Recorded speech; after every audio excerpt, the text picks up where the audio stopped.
نعرہ حیدری درود پڑھ لیں محمد و آل محمد کے نام پر۔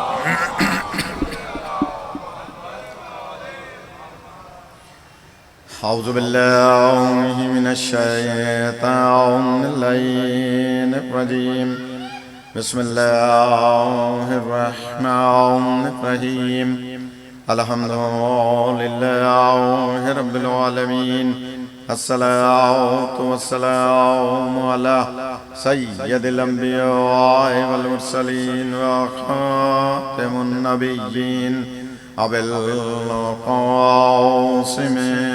محمد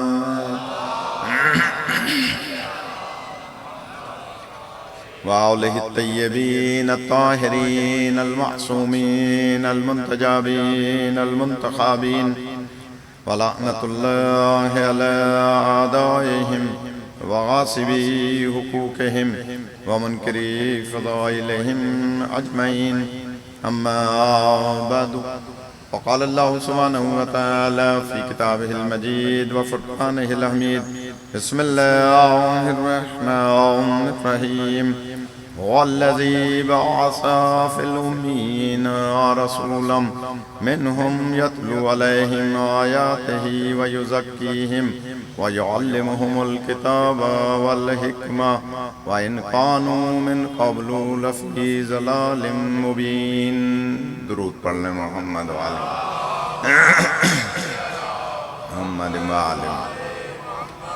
انتہائی واجب الاحترام صاحبان علم و فہم، میرے لیے یہ امر باعث سعادت ہے کہ اس مقدس جشن میں کچھ گزارشات عرض کرنے کی سعادت حاصل ہو رہی ہے، اور چونکہ آپ کے علم میں ابھی ناظم جلسہ بیان فرما رہے تھے کہ مولانا شہنشاہ حسین نقوی صاحب کے ہاتھ میں چوٹ لگی ہے، فریکچر ہوا ہے، وہ بھی محبت میں جو ہے وہ ایسا ہو گیا، تو بیرنو یہ بھی ایک امتحان ہوتا ہے، تو وہ تشریف نہیں لا سک رہے تھے، تو عامر میاں نے مجھے فون کیا، پھر مولانا نے بھی مجھے کہا کہ اگر آپ کراچی میں، تو کراچی میں 2 نکاح پڑھانے تھے، تو وہ نکاح والے جو ہیں وہ مان نہیں رہے تھے، جناب ہم نے تو آپ سے محرم سے پہلے وعدہ لیا تھا، تو بہرحال بڑی مشکل سے ان کو منایا کہ نکاح تو کوئی بھی پڑھا لے گا،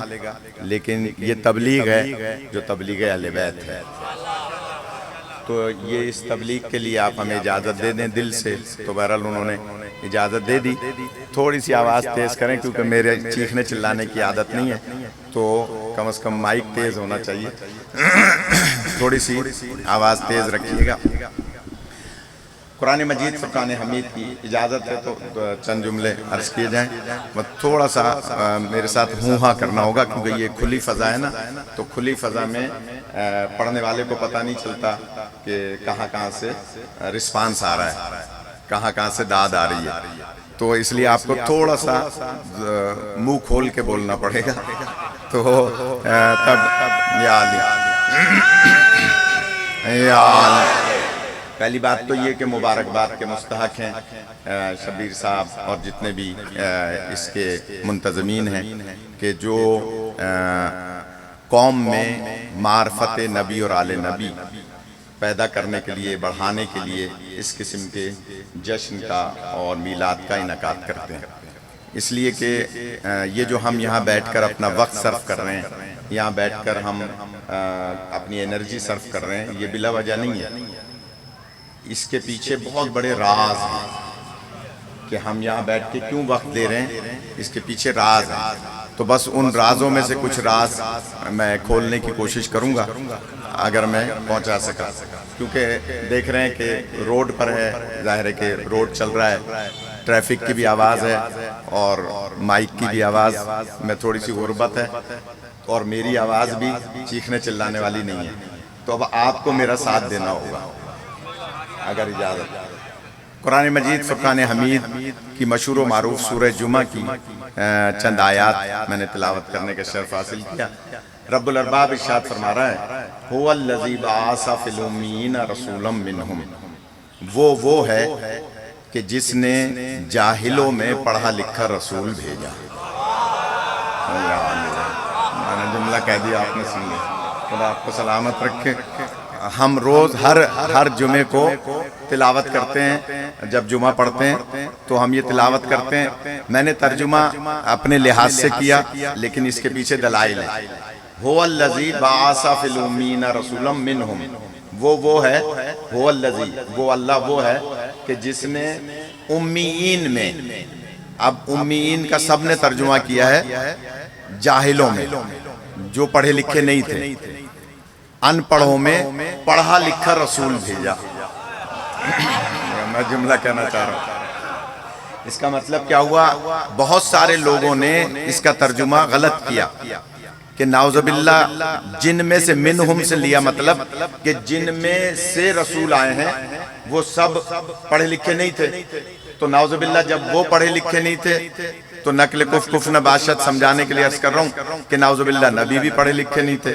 تو میں اپنی بات کی دلیل دے رہا ہوں، اپنے ترجمے کی دلیل دے رہا ہوں. اللہ فرما رہا ہے کہ اللہ وہ ہے کہ جس نے جاہلوں میں، بے پڑھے لکھوں میں ایک پڑھا لکھا رسول بھیجا.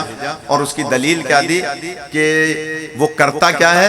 یتلو علیہم آیاتہ. فرما رہے اگر وہ پڑھا لکھا نہیں ہے تو آیات کی تلاوت کیسے کرے گا؟ وہ نہیں فرما رہے. دیکھیے سیدھی سی بات ہے، اسی سے متصل آیت ہے، یعنی علیحدہ سے آیت نہیں ہے، اسی سے متصل. هو الذی بعث فی الامیین رسولا منہم یتلو علیہم آیاتہ. اگر پڑھا لکھا نہیں ہے تو آیات کی تلاوت کیسے کرے گا؟ وَیُزَکِّیہم، اور نفسوں کو پاک کرتا ہے. یعلمہم الکتاب والحکمہ، اور کتاب و حکمت کی تعلیم دیتا ہے. خدا آپ کو سلامت رکھے. بہت آسان سی بات ہے، خدا آپ سب کو سلامت رکھے.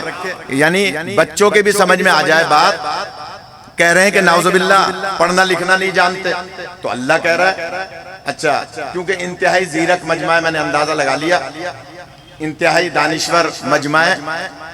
اللہ تعالیٰ نے آیت میں یتلو علیہم آیاتہ، جو عربی گرامر میں مضارع کا صیغہ ہے، یعنی مضارع کا مطلب یہ ہے کہ جو حال اور مستقبل دونوں پہ استعمال ہوتا ہے. اب ترجمہ کیا ہوگا کہ وہ اللہ وہ ہے کہ جس نے بے پڑھے لکھوں میں ایسا رسول بھیجا جو آج بھی تلاوت کر رہا ہے، کل بھی تلاوت کرے گا. خدا آپ کو سلامت رکھے، خدا آپ کو زندگی دے. ارے علی علی، خدا آپ کو سلامت رکھے. آج بھی تلاوت کر رہا ہے، کل بھی کرے گا. آج بھی نفسوں کو پاک کر رہا ہے اور کل بھی پاک کرے گا. اور آج بھی کتاب و حکمت کی تعلیم دے رہا ہے اور کل بھی کتاب و حکمت کی تعلیم دے گا. آپ جانتے ہیں میں نے کرنل صاحب کے یہاں مجلس پڑھی تھی اور یہاں کاشن ہے عباس علیہ السلام میں، تو وہاں ایک جملہ کہا تھا کہ جناب ماشاءاللہ ہر سال حج پہ جانے کا شرف ہوتا ہے، اس دفعہ کرونا کی وجہ سے نہیں جا سکے. تو ایک سال میں روضہ رسول پر کھڑے ہو کر باہر کی طرف گنبد کے نیچے ہاتھ اٹھا کے دعا مانگ رہا تھا، سرکار سے توسل کر رہا تھا. تو یہیں رحیم یار خان کا ایک متوع تھا. میں کیونکہ سادہ کپڑوں میں تھا، یہ مولویت والے لباس میں نہیں تھا، تو سمجھ گیا وہ لباس شلوار قمیض دیکھ کے کہ یہ پاکستانی معلوم ہوتا ہے. تو وہ آیا اور آ کر اردو میں بات کرنے لگا کہ یہ تم نے ہاتھ کیوں اٹھائے ہوئے ہیں روضہ رسول کی طرف؟ تو میں نے کہا کیا مطلب؟ کہنے لگا کہ ہاتھ اس کی طرف اٹھایا جاتا ہے جو زندہ ہو. کیا کہہ رہا ہے؟ متوع وہ کہہ رہا ہے کہ ہاتھ، سمجھ تو گئے کون ہوتا ہے؟ وہ جو ان کی ڈیوٹی ہوتی ہے وہاں، کہ وہ ان کا کام ہی یہ ہوتا ہے کہ صرف یہ دیکھیں کون شرک کر رہا ہے کون بدعت کر رہا ہے. تو اس نے آ کر مجھ سے کہا کہ یہ تم نے ہاتھ کیوں اٹھائے ہوئے ہیں روضہ رسول کی طرف؟ تو میں نے کہا کیا مطلب؟ کہنے لگے ہاتھ اس کی طرف اٹھایا جاتا ہے جو زندہ ہوتا ہے. نعوذ باللہ نقل کفر نباشت، یہ تو زندہ نہیں ہے، تم نے ہاتھ کیوں اٹھایا ہوا؟ پھر کہنے لگا یا اسے کہا جاتا ہے جو حرف ندا کہلاتا ہے، یعنی یا فلاں یا فلاں یا فلاں، جو سامنے ہو حاضر ناظر ہو، اسے یا کہتے ہیں. تم یہ یا رسول اللہ کہہ کے کیوں زیارت پڑھ رہے ہو؟ یہ تو نعوذ باللہ زندہ نہیں ہے. تو میں نے کہا سورہ جمعہ یاد ہے تمہیں؟ وہ نہیں فرما رہے. میں نے کہا تمہیں سورہ جمعہ یاد ہے؟ کہ کیا مطلب؟ ہم تو ہر جمعے پڑھتے ہیں، جمعے کی نماز ظاہر روزہ رسول پہ ہوتی ہے لہٰذا ہر جمعے پڑھتے ہیں۔ میں نے کہا یہ کیا کہہ رہا ہے اللہ کہ یتلو علیہم آیاتہ، یہ کون سا صیغہ ہے؟ اگر رسول موجود نہیں ہے تو کون تلاوت کر رہا ہے آج؟ یا علی غور فرما رہے اگر رسول پاک موجود نہیں ہے تو کون تلاوت کر رہا ہے؟ اور پھر یہ بتاؤ کون نفسوں کو پاک کر رہا ہے؟ کون کتاب و حکمت کی تعلیم دے رہا ہے اگر سرکار موجود نہیں ہے؟ اور آپ کہہ رہے ہو یا ہم کہہ رہے ہیں یا رسول اللہ، تو آپ کہہ رہے ہو کہ نعوذ باللہ مر گئے، اور ہم کر رہے ہیں حسین اور علی کا ماتم، تو تم کہہ رہے ہو کہ ماتم کیوں کر رہے ہو، وہ تو زندہ ہیں۔ میں نے جملہ کہہ دیا، آپ نے سن، وہ ہم نہیں فرما رہا، یعنی زندہ رہے یا علی۔ ہم اگر ان کا ماتم کر رہے ہیں تو کہہ رہے ہیں زندہ ہیں، ہم یا کہہ رہے ہیں تو کہہ رہے ہیں مردہ ہیں یا علی۔ تو اس کا مطلب کیا ہوا کہ آپ اپنے ایک بات پر کامل نہیں ہیں۔ جب ہم ماتم کرتے ہیں تو کہتے ہیں زندہ کا ماتم ہوتا ہی نہیں، زندہ کا کیوں ماتم کر رہے ہیں؟ اور جب یا کہہ رہے ہیں تو کہہ رہے ہیں مردہ ہیں۔ تو اس کا مطلب کیا ہوا کہ ان کے اپنے ضمیر مردہ ہیں۔ جملہ کہہ دیا، نعوذ باللہ نبی پاک کو کہہ رہے ہیں مردہ، اللہ کہہ رہا ہے یتلو علیہم آیاتہ، اور پھر سرکار اگر موجود نہیں ہے تو بشیر و نذیر کیسے ہیں؟ اللہ کیسے فرما رہا ہے بشیر و نذیر؟ بشیر و نذیر کا مطلب کیا ہے؟ کہ جو بشارت بھی دیتا ہے، نذارت بھی دیتا ہے، جو ڈراتا بھی ہے، خوشخبری بھی دیتا ہے، اور یہی نہیں بلکہ ہر زمانے میں ڈرا بھی رہا ہے، خوشخبری بھی دے رہا ہے۔ تو کیسے اگر نہیں تو پھر، اور میں نے تو اس متوع سے پھر بہت دیر تک بحث ہوتی رہی۔ میں نے کہا دیکھو قرآن مجید کی آیت ہے وَمَا أَرْسَلْنَاكَ إِلَّا رَحْمَةً لِّلْعَالَمِينَ، اور نہیں بھیجا لیکن عالمین کے لیے رحمت بنا کر۔ میں نے کہا یہ بتاؤ کیوں رحمت بنایا ہے سرکار کو؟ سوال ہے، سرکار کو اللہ نے رحمت کیوں بنایا؟ میں نے اس سے پوچھا کیوں رحمت بنایا؟ کہنے لگا کیوں رحمت بنایا ہے؟ تاکہ وہ رحمت تقسیم کریں۔ میں نے کہا جب ہے ہی نہیں تو تقسیم کیسے کریں گے؟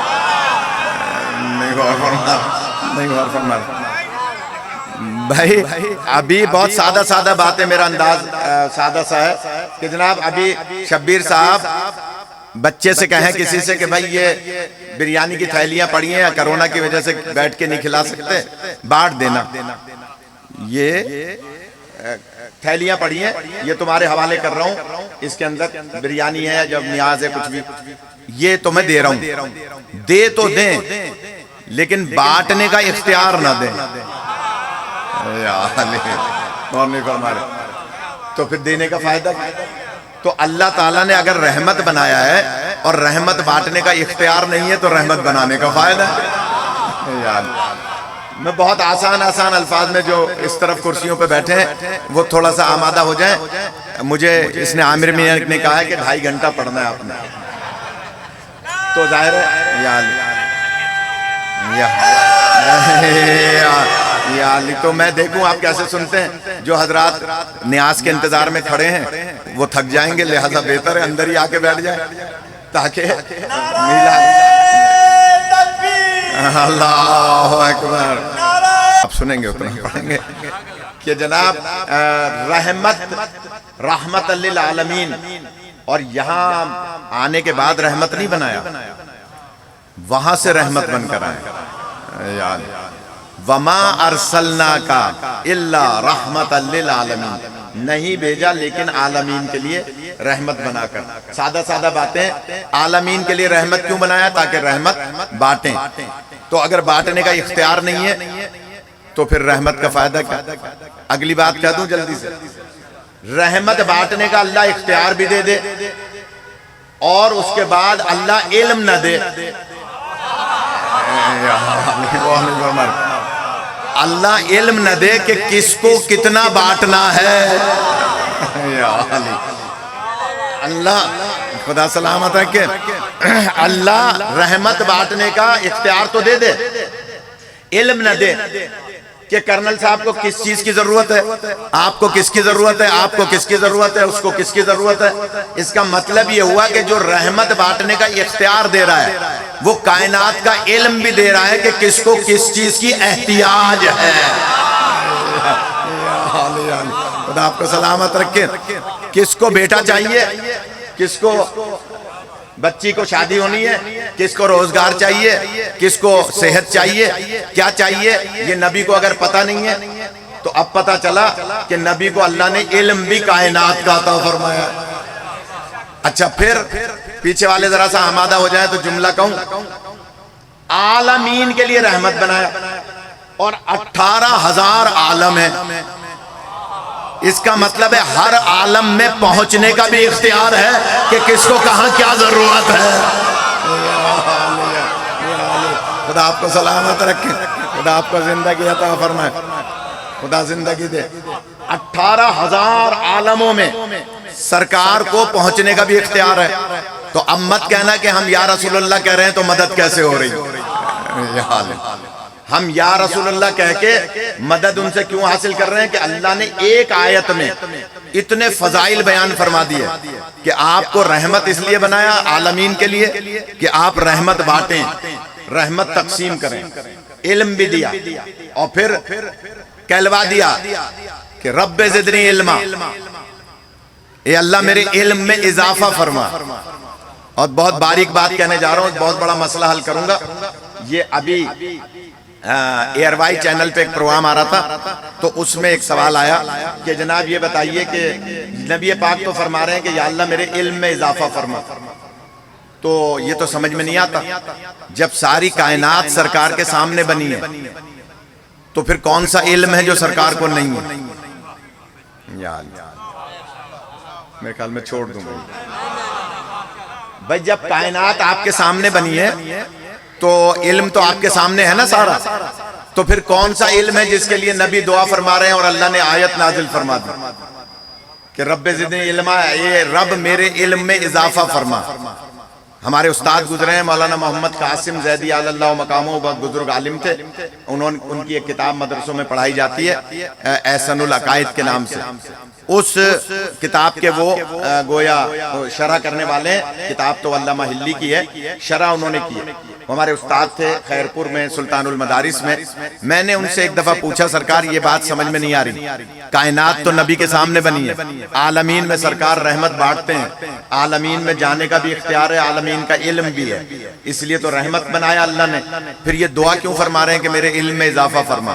اب جملہ سنیں گے، فرماتے ہیں اتنی سی بات سمجھ میں نہیں آتی، کائنات تو ان کے سامنے بنی ہے، یہ جو دعا فرما رہے ہیں نا کہ یا اللہ میرے علم میں اضافہ فرما، یہ کائنات کے علم کے بارے میں نہیں ہے، اللہ کی ذات کے بارے میں۔ یا اللہ خدا آپ کو سلامت رکھے، خدا آپ کو زندگی بڑی میں خدا آپ کو سلامت رکھے۔ یہ اللہ کی ذات کے بارے میں ہے کہ یا اللہ تو میرے علم میں اپنی ذات کے بارے میں اضافہ فرما، ورنہ اللہ کے نبی کو اللہ نے اس وقت بنایا تھا جب کچھ بھی نہیں تھا، تو ساری کائنات آپ کے سامنے بنی اور پھر نبی نے فرما دیا میں شہر علم ہوں، انا مدینۃ العلم وعلی بابها، میں شہر علم ہوں، علی اس کا دروازہ ہے۔ یہ ہمارے کراچی میں پچھلے رمضان میں ٹی وی چینلز پہ بحث چلی تھی، ایک ہمارے مولانا صاحب نے یہ کہہ دیا تھا کہ جناب ہم مولا علی علیہ السلام کو آدم علیہ السلام سے لے کر عیسیٰ علیہ السلام تک تمام انبیاء سے افضل مانتے ہیں۔ تو وہ اور جو مولوی بیٹھے تھے حنیف قریشی یہ وہ، انہوں نے کہا نہیں جناب یہ تو انبیاء کی نعوذ باللہ توہین ہے، علی تو انبیاء سے افضل نہیں ہے، علی تو ولی ہے، نبی تھوڑی ہے، تو یہ تو ایف آئی آر کٹنی چاہیے۔ تو اس موقع پہ بھی مولانا شہنشاہ نے جواب دیا تھا، جو ایف آئی آروں کا سلسلہ بند ہوا تھا، غور فرمائے گا۔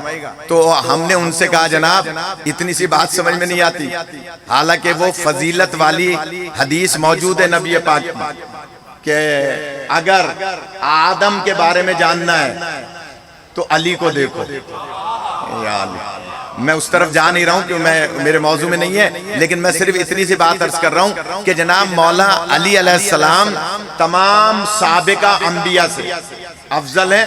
اور آج سے پتہ نہیں مجھے شوق نہیں ہے قوالی وغیرہ سننے کا، لیکن آپ نے بزرگوں نے سنی ہوگی، آج سے کوئی 30 سال پہلے کسی قوال نے پڑھا تھا کہ سارے نبی تیرے در کے سوالی.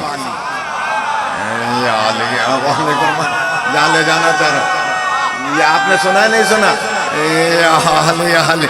ایسا ہے یا نہیں؟ سارے نبی تیرے در کے سوالی. کسی میں جرت ہے تو فتویٰ دے کہ قوال نے شرک کر لیا، بدعت کر لیا. کیونکہ قوال کہہ رہا ہے سارے نبی سے مراد کیا؟ آدم سے لے کر عیسیٰ تک. کس کے؟ تیرے سے یہاں مراد شاعری میں اس نے لیا ہے سرکار کو کہ سارے نبی تیرے در کے سوالی. کسی نے فتویٰ دیا کہ یہ شرک کر رہا ہے، بدعت کر رہا ہے، نبی فرما رہے ہیں انا مدینۃ العلم و علی بابوہا.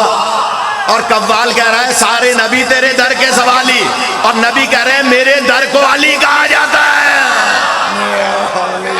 خدا آپ کو سلامت رکھے، خدا آپ کو زندگی، بڑی مہربانی مولانا، خدا آپ کو سلامت رکھے، خدا زندگی عطا فرمائے. سارے نبی تیرے در کے سوالی. کوئی فتویٰ نہیں دے رہا، کوئی نہیں کہہ رہا شرک اور بدعت ہو رہا ہے. ہر آدمی وہ قوالی آج تک سنتے ہیں. اس کا مطلب کیا؟ سب جانتے ہیں نبی کے در کو علی کہا جاتا ہے. یا علی. تو سارے نبی علی کے سوالی ہوئے نا. جب علی سارے نبیوں کی مدد کر دیں تب نبی کے پاس جائے، جب مدد نہ کر سکیں. یا علی. جب علی سارے نبیوں کی، چلیں آپ آمادہ نہیں ہے تو میں ایک روایت سنا دیتا ہوں. روایت سنا دو. آپ سب جانتے ہیں شب ہجرت مولا علی علیہ السلام کو، دیکھیے کوئی یہ کہے نا کہ ہم نبی پاک کے فضائل پڑھیں، نبی پاک کے فضائل پڑھے ہی نہیں جا سکتے جب تک ابو طالب کے فضائل نہ پڑھے جائیں. میں ایک بات چیلنج کر کے کر رہا ہوں، یہ کھلی فضا میں جلسہ ہو رہا ہے، ایجنسیوں کے لوگ نوٹ کر رہے ہوں گے. ہمارے بھائی کبیر صاحب بڑی اہم بات کہہ رہا ہوں کہ جناب جہاں جہاں میری آواز جا رہی ہے چیلنج کر کے بات کر رہا ہوں، یہ ویڈیو بن رہی ہے کہ نبی پاک نے شروع دن سے لے کر اپنی رحلت تک، اپنے پردہ کرنے تک کوئی کام دین کا چھوٹا یا بڑا بغیر ابو طالب یا اولاد ابو طالب کے کیا ہی نہیں. میں نے بہت بڑی بات کہہ دی، اس پہ تحقیق کر لیجئے گا. کوئی کام، سنگل ون کام، کوئی کام دکھا دیں کہ سرکار نے علی حضرت ابو طالب یا اولاد ابو طالب کے علاوہ کیا ہو. چیلنج ہے میرا، ورنہ مثالیں میں دے دیتا ہوں، اگر آمادہ ہے تو ٹھیک ہے، نہیں تو میں عرض کرتا ہوں کہ جناب سرکار نے، اچھا ہمارے نبی جو ہیں وہ 23 سال نماز نہیں پڑھتے، 40 سال نماز نہیں پڑھتے، 63 سال نماز پڑھتے ہیں.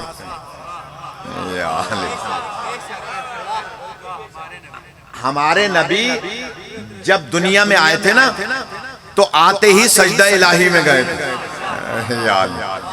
آپ نے آتے ہی، اور یہ میں چیلنج کر کے بات کر رہا ہوں کہ جناب مشہور کتاب ہے 14 ستارے، علامہ نجم الحسن کراری، آپ وہ ابھی آپ کے بھائی ذکر کر رہے تھے نا کہاں گئے اس کتاب کا، کہ جناب اس کتاب میں بھی موجود ہے کہ ہمارے 14 کے 14 جب دنیا میں آئے تو سب سے پہلے سجدہ الہی کیا، یعنی آتے ہی سجدہ کیا، سبوہن قدوسن کی تسبیح پڑھی. اور 14 معصومین میں 13 معصوم ایسے ہیں جو فجر کی نماز کے بعد دنیا میں آئے ہیں، اور ان سب کی ماؤں نے نماز پڑھ کے پھر دنیا میں بچہ آیا ہے اور بچے نے بھی سجدہ کیا ہے. غور کیجئے گا، ان سب کی مائیں پہلے نماز فجر کی پڑھی، پھر مصلی پہ نور گویا خدا ظاہر ہوا، اور اس کے بعد اس بچے نے سجدہ کیا. سرکار بھی جب تشریف لائے، چاہے 9 ربیع الاول کو آئے ہوں، چاہے 12 کو آئے ہوں، چاہے 17 کو آئے ہوں، ان کا دنیا میں آنا سن و تاریخ کسی بحث کا مورد نہیں ہے. آپ کو یہ بحث کرنا کہ بھئی 9 کو آئے ہیں یا 12 کو آئے ہیں یا 17 کو آئے ہیں، حالانکہ یہ علیحدہ بات ہے کہ آنے کا پتہ وہ بتائے گا جس کے گھر میں آ رہا ہوگا۔ یا علی علی، میں نے تو جملہ کہہ دیا، آپ نے سنا، خدا آپ کو سلامت رکھے۔ دیکھیے موت کا پتہ محلے والے بتا سکتے ہیں، میں نے جملہ کہہ دیا، موت کا پتہ بھائی فلاں صاحب کا انتقال ہوا، فلاں تاریخ کو سارے محلے والوں میں اعلان ہوا مسجد میں کہ جناب فلاں ابن فلاں کا انتقال ہو گیا۔ آنے کا پتہ گھر والے بتائیں گے، تو اس پہ بحث نہ کریں، دیکھیں یہ کہ ابو طالب کون سی تاریخ بتا رہے ہیں۔ خدا آپ کا سلامت رکھے، گھر والے کون سی تاریخ بتا رہے ہیں، اس پہ بحث نہ کریں کہ صاحب شیعہ 17 مناتے ہیں، اہل سنت 12 مناتے ہیں، کچھ لوگ 9 مناتے ہیں، تو ہم ان سے کہیں گے بھائی آپ کا مسئلہ نہیں ہے، مسئلہ گھر والوں کا ہے، اور نبی دنیا میں آئے ہیں جناب ابو طالب کے گھر میں، لہٰذا اس پہ بحث نہیں کرنی چاہیے۔ بس میں یہ عرض کر رہا تھا کہ جناب رسول پاک اس دنیا میں تشریف لائے، 12 کو آئے ہوں، 9 کو آئے ہوں، 17 کو آئے ہوں، اے نور کے پتلے تجھے کیا خاک سے نسبت، احسان تیرا ہے جو زمین پر اتر آیا۔ خدا آپ کو سلامت رکھے، خدا آپ کو زندگی عطا فرمائے۔ سرکار کا دنیا میں آنا یہ ہمارے لیے رحمت برکت ہے، سرکار تو مخلوق ہی عالم بالا کی ہیں، لہٰذا سرکار اس دنیا میں تشریف لائے ہیں دنیا کو منور کرنے کے لیے۔ تو میں جلدی سے عرض کر رہا تھا کہ جب سرکار اس دنیا میں تشریف لائے تو سن و سال کی بحث نہ کریں، یہ جب بھی آئے ہیں دنیا کو منور کرنے کے لیے آئے۔ جناب رسول پاک جب دنیا میں آئے، ملائکہ آسمان پہ لے گئے، آسمانی ملائکہ نے زیارت کی، پھر واپس آئے۔ ان 14 معصومین میں 13 معصومین سرکار سمیت فجر کی نماز کے بعد دنیا میں آئے ہیں۔ ایک معصوم ایسے ہیں کہ جن کی ماں نے روزہ بھی رکھا ہوا ہے اور ظہر کی نماز بھی پڑھی ہے، پھر امام حسن دنیا میں آئے ہیں اور پھر ماں نے عصر کی نماز پڑھی ہے اور شام کو روزہ مکمل کیا۔ خدا آپ کو سلامت رکھے، خدا آپ کو زندگی عطا فرمائے۔ یہ بتانے کے لیے کہ جان لو ان کی ماں بھی ہماری ماں سی نہیں ہے، ان کے بابا بھی ہمارے بابا سے نہیں ہیں، ان کے بیٹے بھی ہمارے بیٹوں سے نہیں ہیں، اس لیے کہ یہ اللہ نے نور بنائے ہیں، پاک و پاکیزہ بنائے ہیں۔ ابھی تلمبے میں مجلس پڑھ رہا تھا میں دوپہر کو، یہ عامر میاں لے گئے مجھے وہاں بھی مولانا شہنشاہ کو پڑھنی تھی تو ان کی نیابت میں نے کی، تو وہاں میں نے ایک جملہ کہا کہ جناب یہ سب کے سب دنیا میں آئے ہیں پاک و پاکیزہ، ان کو دنیا میں غسل دینے کی ضرورت نہیں ہے۔ کراچی میں ایک ہرے طوطے والے نے ٹی وی پر یہ کہا تھا جس کے نہ حسب کا پتہ ہے نہ نسب کا پتہ ہے۔ یا اللہ، میں نام لے دوں کہ اگر آپ نہیں جاگ رہے سمجھ گئے؟ اس نے ابھی یہ کہا تھا کراچی میں، اس کو بھی کہیں سے سعودی عرب سے پیسے مل گئے تو اس نے یا وہ تو یا رسول اللہ کہتا تھا یا علی کہتا تھا، اب اس نے اپنے چینل پہ کہہ دیا، مدنی چینل ہے اس کا جس میں وہ کیلا کھانا سکھاتا ہے اور بہت ساری چیزیں سکھاتا ہے، تو نماز کے آگے سے کوئی گزر جائے تو کیسے گزرے، نہ گزرے تو کیسے گزرے، سمجھ گئے آپ جس کو میں کہہ رہا ہوں۔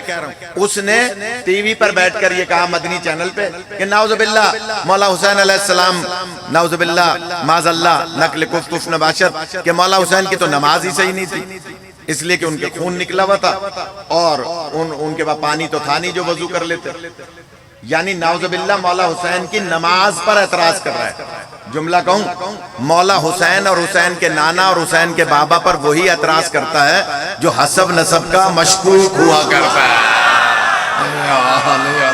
میں نے تو جملہ کہہ دیا ہے، خدا آپ کو سلامت رکھے، بڑی مہربانی۔ جس کا کوئی نہ حسب ہوتا ہے نہ نسب ہوتا ہے، اور وہ کہہ رہا ہے کہ نماز، تو آ جائیے پڑھے لکھے حضرات ہیں، لاہور کا شہر ہے، ظاہر ہے کہ قدیمی شہر ہے، میں جملہ کہہ رہا ہوں، سیاہ ستہ میں مسلم نسائی میں روایت نہ ہو، میں ذمہ دار ہوں، یہ ویڈیو بن رہی ہے، یہ ریکارڈ کرنے کے لیے بنا رہے ہو یا ایسی عورتوں کی طرف بھیج رہے ہو؟ ریکارڈ ہو رہی ہے؟ ہاں تو اس کو ریکارڈ محفوظ رکھنا. میں دلیل دے رہا ہوں, مسلم نسائی میں نہ ہو, میں ذمہ دار ہوں کہ جب مولا حسین علیہ السلام اس دنیا میں آئے تو نبی پاک آگے بڑھے اور فرماتے ہیں اے ام ایمن لاؤ میرے نواسے کو دو, میں اس کی زیارت کرنا چاہتا ہوں. علی میں نے جملہ کہہ دیا آپ نے, لاؤ میرے نواسے کو دو, میں اس کی زیارت کرنا چاہتا ہوں. میں نے کہہ دیا, جملہ آپ نے سن لیا, میں اس کی زیارت, اس کا دیدار کرنا چاہتا ہوں. ام ایمن بی بی نے کہا سرکار ذرا سے توقف فرما لیں, میں حسین کو غسل دلا لاؤں. آپ نے غیظ و غضب کے عالم میں فرمایا ام ایمن اسے غسل کی ضرورت ہے. خدا آپ کا سلامت رکھے. اب بتائیے جس کے لیے نبی پاک فرما رہے ہیں کہ حسین کو غسل کی ضرورت نہیں ہے, کیوں؟ اس لیے کہ جانتے ہیں کہ اس عرصے کے بعد آیت تطہیر نازل ہوگی جو ان کی پاکیزگی کا اعلان کرنے والی آیت ہے. لہذا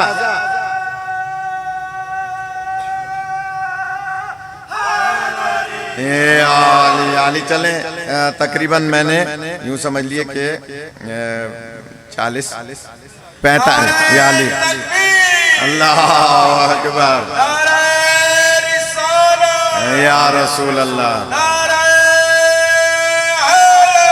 یا علی. میں نے تقریباً 40-45 منٹ پڑھ لیا تو مجمع میں سے نعرہ آیا. اسٹیج سیکرٹری کا نعرہ شمار نہیں ہوتا ہے, اور فرما رہے ہیں یا علی. چلیں اگر مجمع میں سے آتا رہے گا تو میں پڑھتا رہوں گا. یا علی یا علی یا علی یا علی مدد حق. خدا آپ کو سلامت رکھے, کوئی ناراض نہ ہو. خدا را میرا اپنا مزاج ہے, کوئی کسی جملے سے کوئی ناراض نہ ہو. اللہ تعالیٰ نے نبی پاک کو پاک و پاکیزہ بنایا, ان 14 کو پاک و پاکیزہ بنایا. ان کو اللہ نے عالم بالا میں رکھا. اللہ فرما رہا ہے یتلو علیہم آیات, یہ آج بھی تلاوت کر رہے ہیں, کل بھی تلاوت کریں گے. آیت ظاہراً نبی پاک کی شان میں. اگر کوئی مسلمان یہ کہے کہ نبی پاک کی طرف ہاتھ اٹھا کے دعا نہ کرو, زیارت نہ پڑھو, سلام نہ کرو کیونکہ نعوذ باللہ وہ مر گئے, تو اس متوع سے میں نے کہا کہ پھر تمہارے اعمال کا تو خدا ہی حافظ ہے, اس لیے کہ نبی اعمال کی گواہی دیں گے. نبی ہمارے اعمال کی گواہی دیں گے, تو جب تم انہیں زندہ ہی نہیں مان رہے تو تمہارے اعمال کی گواہی کوئی شیطان دے گا؟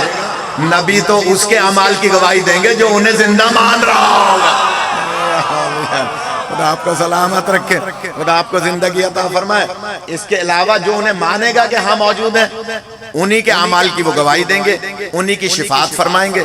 لہٰذا کہنے لگا نہیں تم زیادہ بات کرو گے تو میں پولیس کو بلاؤں گا. میں نے کہا پھر کہنا کیا چاہ رہے ہو؟ کہنا یہ چاہ رہا ہوں کہ رخ کرو اللہ کی طرف.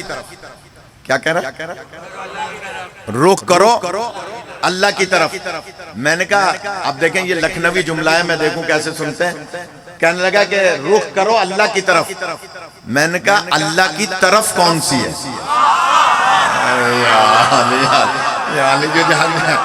خدا آپ کو سلامت رکھے. یہی حق ہوتا ہے فضائل سننے کا. میں نے کہا بتاؤ اللہ کی طرف کون سی ہے. اب وہ سمجھا نہیں, جیسے بعض بچے یہاں بھی نہیں سمجھے جو بول نہیں رہے کہ اللہ کی طرف. میں نے تو اللہ تو ہر طرف ہے, اللہ کی طرف کون سی ہے؟ کہنے لگا میرا مطلب ہے کعبے کی طرف رخ کرو. میں نے کہا کعبے میں اللہ ہے, وہاں تو ہم نے کسی اور کو آتے ہوئے دیکھا ہے.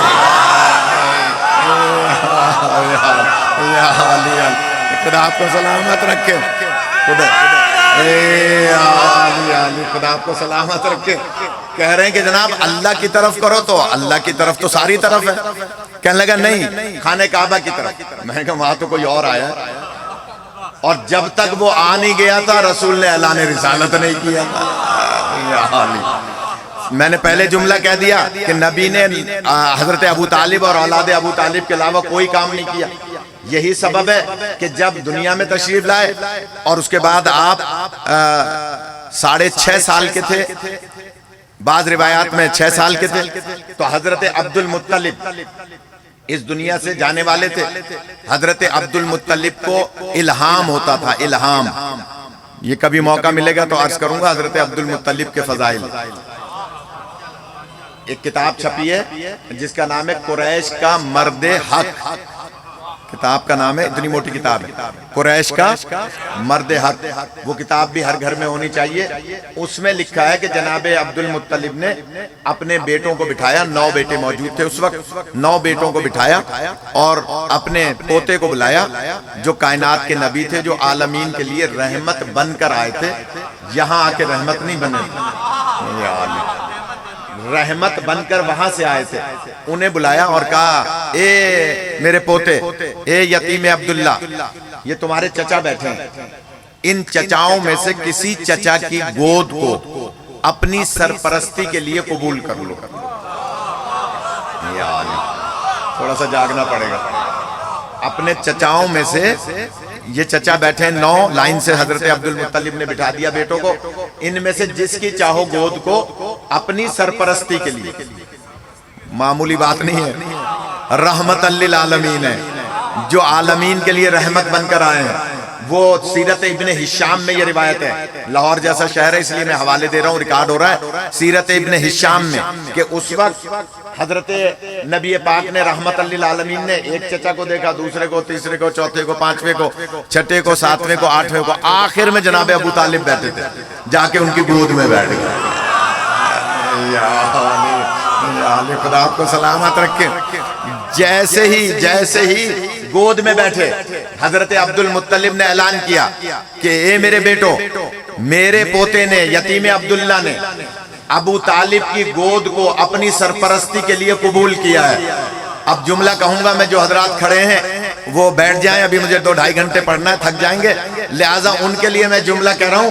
اور وہ جملہ کیا ہے کہ جناب رحمت للعالمین ہے, خلقت میں رحمت, پیدائشی رحمت, خلقت میں رحمت. جب سے اللہ نے خلق کیا ہے, ابھی عرض کروں گا کب خلق کیا تھا, آئے گی ایک روایت میرے ذہن میں آ رہی ہے کہ کب خلق کیا تھا, جب بھی خلق کیا تب سے ہیں رحمت.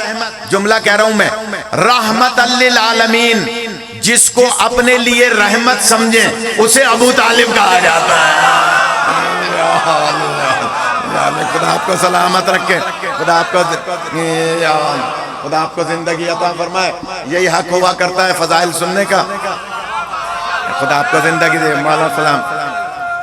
یا علی. اب اس کا یہ مطلب نہیں کہ اس سے سیکرٹری نعرہ ہی نہ لگائے, اس کا یہ مطلب نہیں ہے, لیکن میں شکر گزار ہوں تمام احباب کا کہ جناب رحمت للعالمین, جس کو اپنے لیے رحمت سمجھے. چھوٹی بات ہے. بیٹھ گئے جناب ابو طالب کی گود میں, مسکرانے لگے. جناب ابو طالب نے بوسہ لیا اور بوسہ لینے کے بعد اپنے بھائیوں سے کہا کہ میرے لیے یہ فخر ہے کہ میرے بابا نے مجھے یہ ذمہ داری دی ہے. یا لے کر اپنے گھر آ گئے.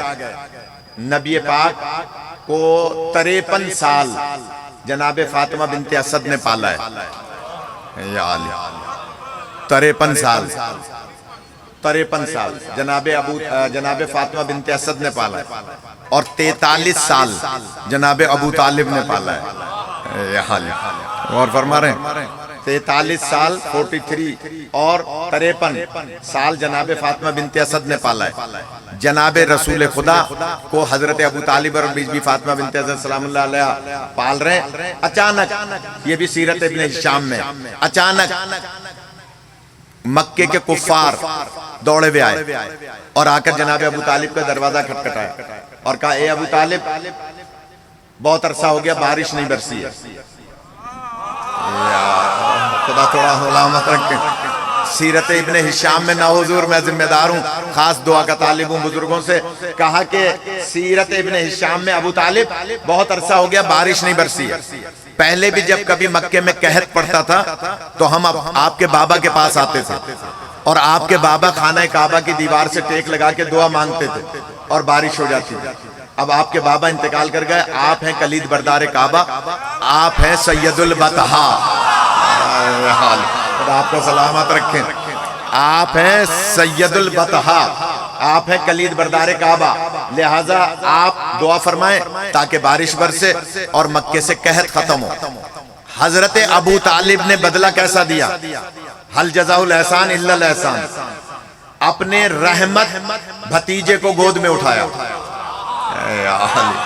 تھوڑا سا جاگ جائیں, کیونکہ ان کی گود کو پسند کیا تھا رحمت للعالمین نے. آپ نے اپنے بھتیجے کو گود میں اٹھایا, خانہ کعبہ کا طواف کیا, اور وہاں آ کر بیٹھے خانہ کعبہ کی دیوار سے ٹیک لگا کر, جہاں حضرت عبد المطلب بیٹھ کر دعا مانگا کرتے تھے, اور حضرت عبد المطلب وہاں بیٹھا کرتے تھے جہاں حضرت ابراہیم بیٹھ کر دعا مانگا کرتے تھے. تھوڑا سا جاگ جائیں. جہاں حضرت ابراہیم علیہ السلام بیٹھ کر دعا مانگا کرتے تھے. اور میں چیلنج کر کے بات کر رہا ہوں, میں بار بار لفظ چیلنج استعمال اس لیے کرتا ہوں کہ پیچھے والے آمادہ ہو جائیں. اور وہ جملہ کیا ہے؟ جناب ابراہیم علیہ السلام وہیں دیوار سے ٹیک لگا کے دعا مانگتے تھے, ان کے بعد حضرت عبد المطلب وہیں خانہ کعبہ کی دیوار سے ٹیک لگا کے دعا مانگتے تھے, پھر حضرت ابو طالب وہیں ٹیک لگا کے دعا مانگتے تھے. یہ وہ جگہ ہے جہاں سے بعد میں مادر علی اندر داخل ہوئے تھے. یا علی یا علی یا علی یا علی یا علی. خدا آپ کو سلامت رکھے. ماشاءاللہ. پانی تو نہیں بے شک.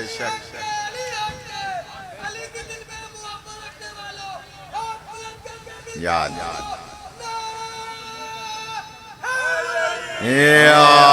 علی خدا آپ کو سلامت رکھے, خدا زندگی دے کہ جناب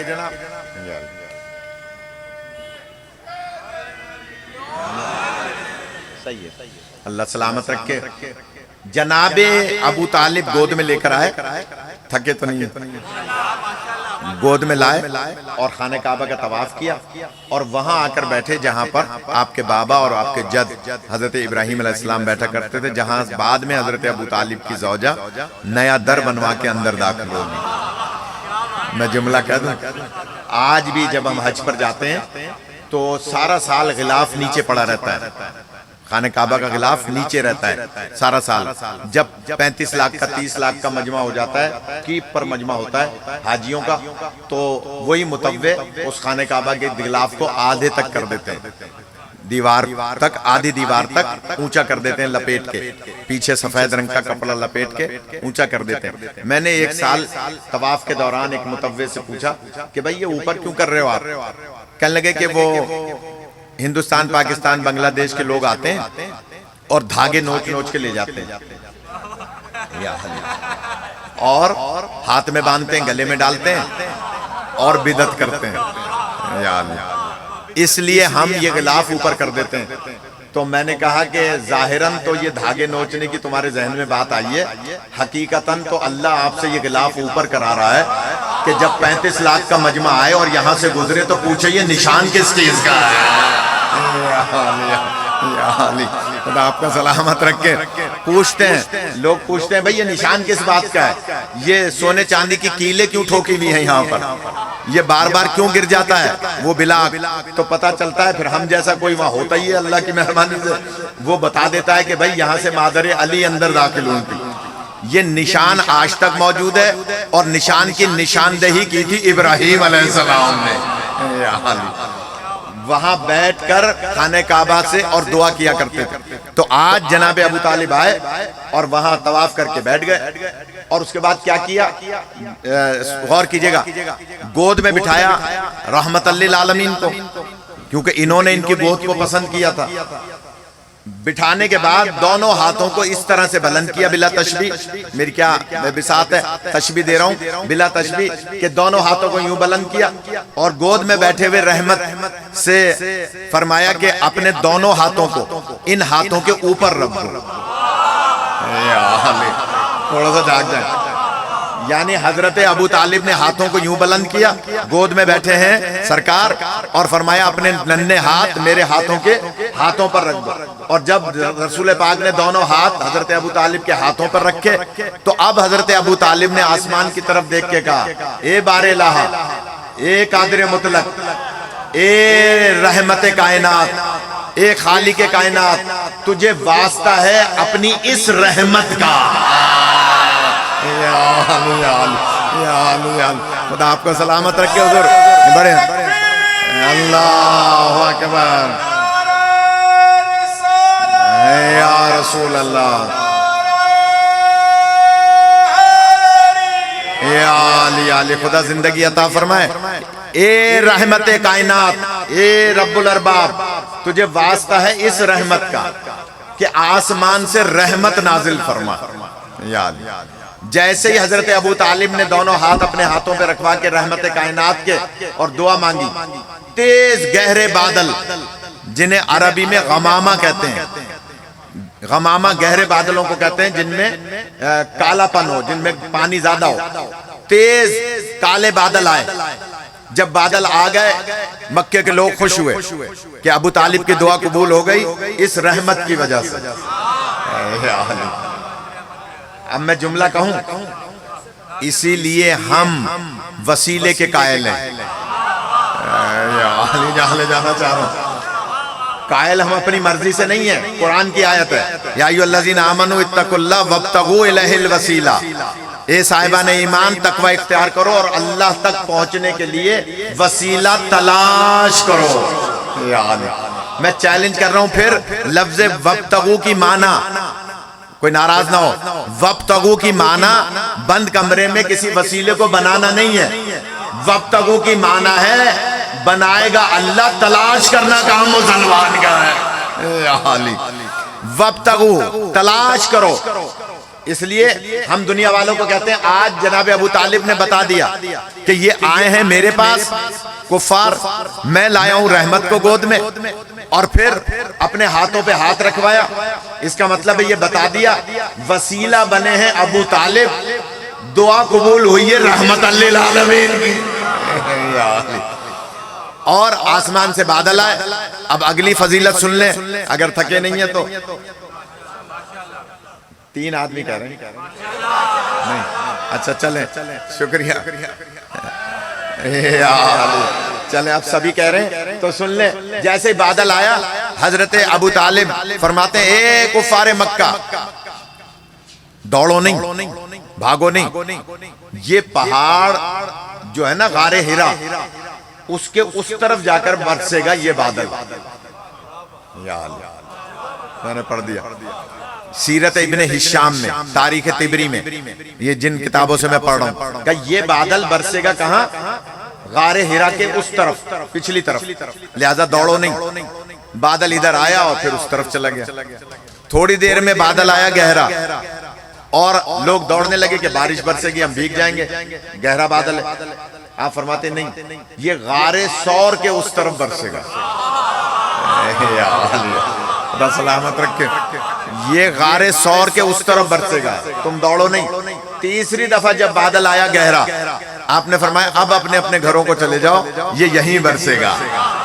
یا علی، اب میں جملہ کہہ دوں، جب ان بادلوں کو یہاں برسنا نہیں تھا تو اس افق پر آنے کی ضرورت کیا تھی؟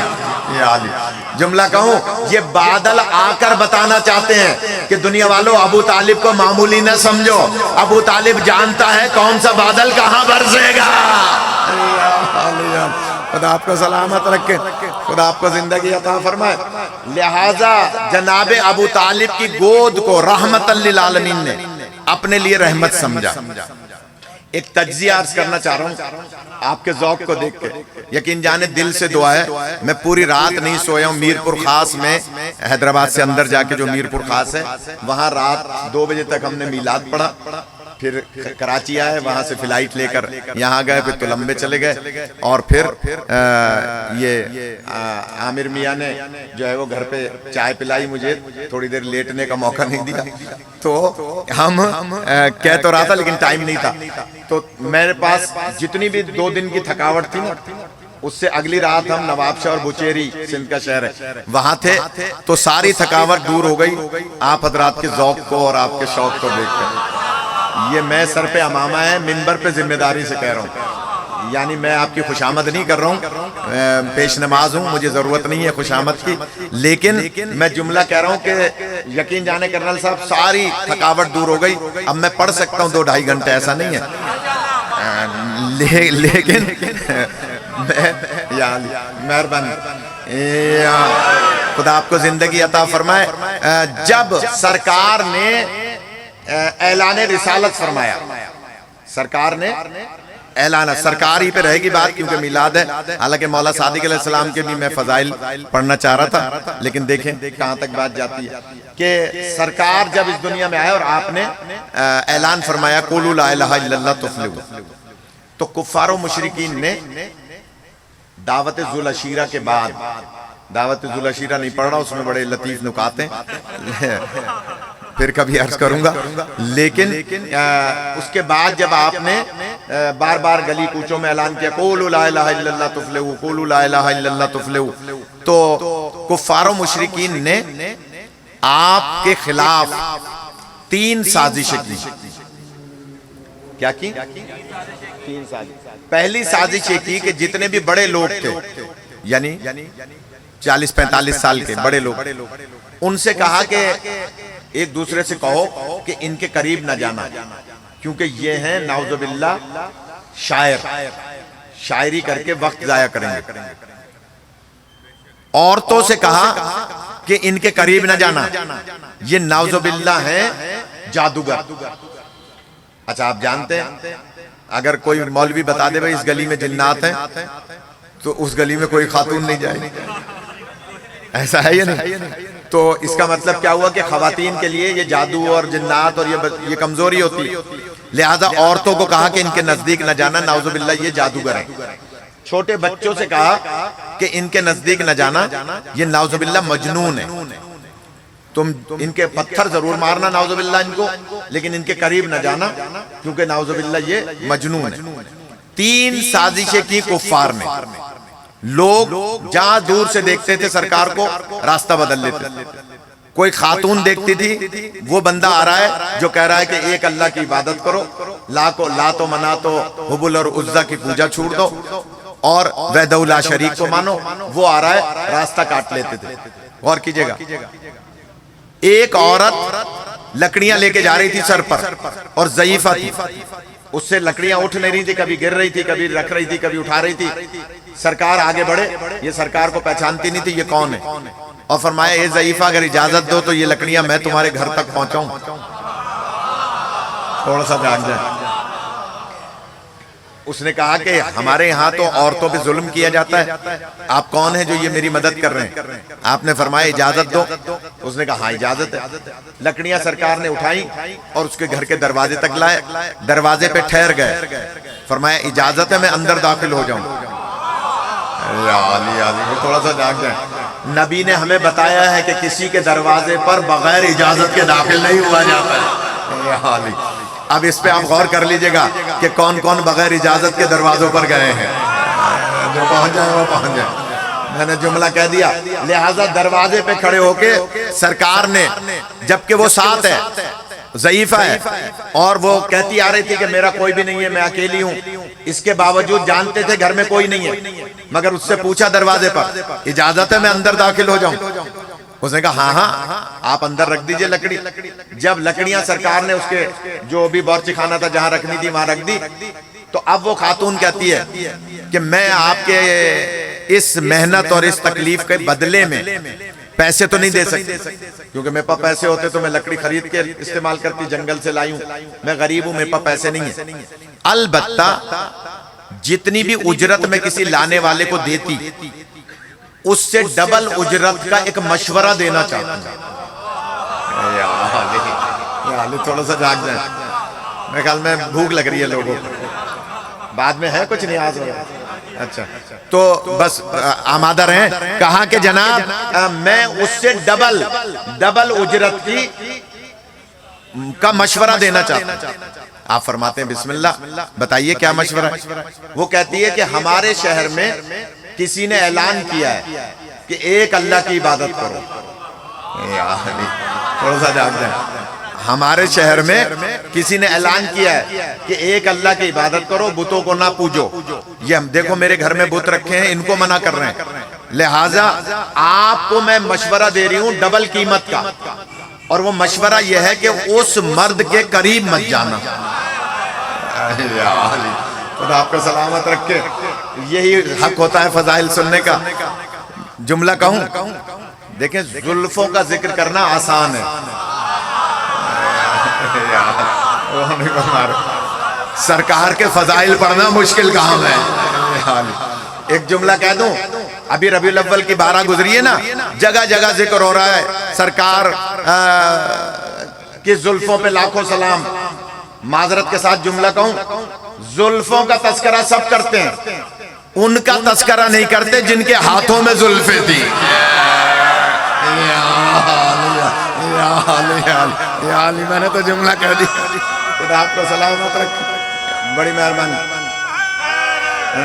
یا علی, خدا آپ کو زندگی عطا فرمائے. بھائی ان کا بھی تو تذکرہ کریں نا کہ جن کے ہاتھوں میں زلفیں تھیں. ہے یا نہیں ہے کہ سرکار کے پاس آئے تھے دونوں شہزادے, نانا عید ہے ہماری, سواری کہاں ہے؟ یا علی. تو آپ نے فرمایا تھا آؤ میرے کاندھے پہ سوار ہو جاؤ. مولانا بزرگ عالم گزرے ہیں ہمارے, علامہ ذیشان حیدر جوادی نے لکھا کہ ایک کاندھے پہ مولا حسن, دوسرے کاندھے پہ مولا حسین. دونوں شہزادے عرض کرتے ہیں نانا سواری کے تو مہار بھی ہوتی ہے. نانا سواری کی تو مہار بھی ہوتی ہے. آپ نے آدھی زلفیں مولا حسن کے ہاتھ میں دی, آدھی زلفیں مولا حسین کا. اب میں جملہ کہوں, یہ اچانک بات یاد آئی ہے, یہ کچھ اس منبر کا خاصہ ہے کہ جناب آدھی زلفیں ان کے ہاتھ میں, آدھی زلفیں ان کے ہاتھ میں. نبی ہیں رحمت, سرکار کوئی کام بغیر مرضی خدا کے نہیں کرتے. یہ آدھی آدھی زلفیں ہاتھوں میں دے کر قیامت تک مسلمانوں کو بتا رہے ہیں جان لو میں رسول ہوں, میری رسالت کی باغ ڈور حسنین کے ہاتھ میں.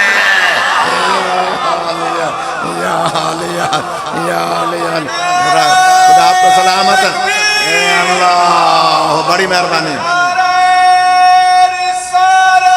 یا رسول اللہ, یا علی, خدا آپ کو سلامت رکھے. دیکھیے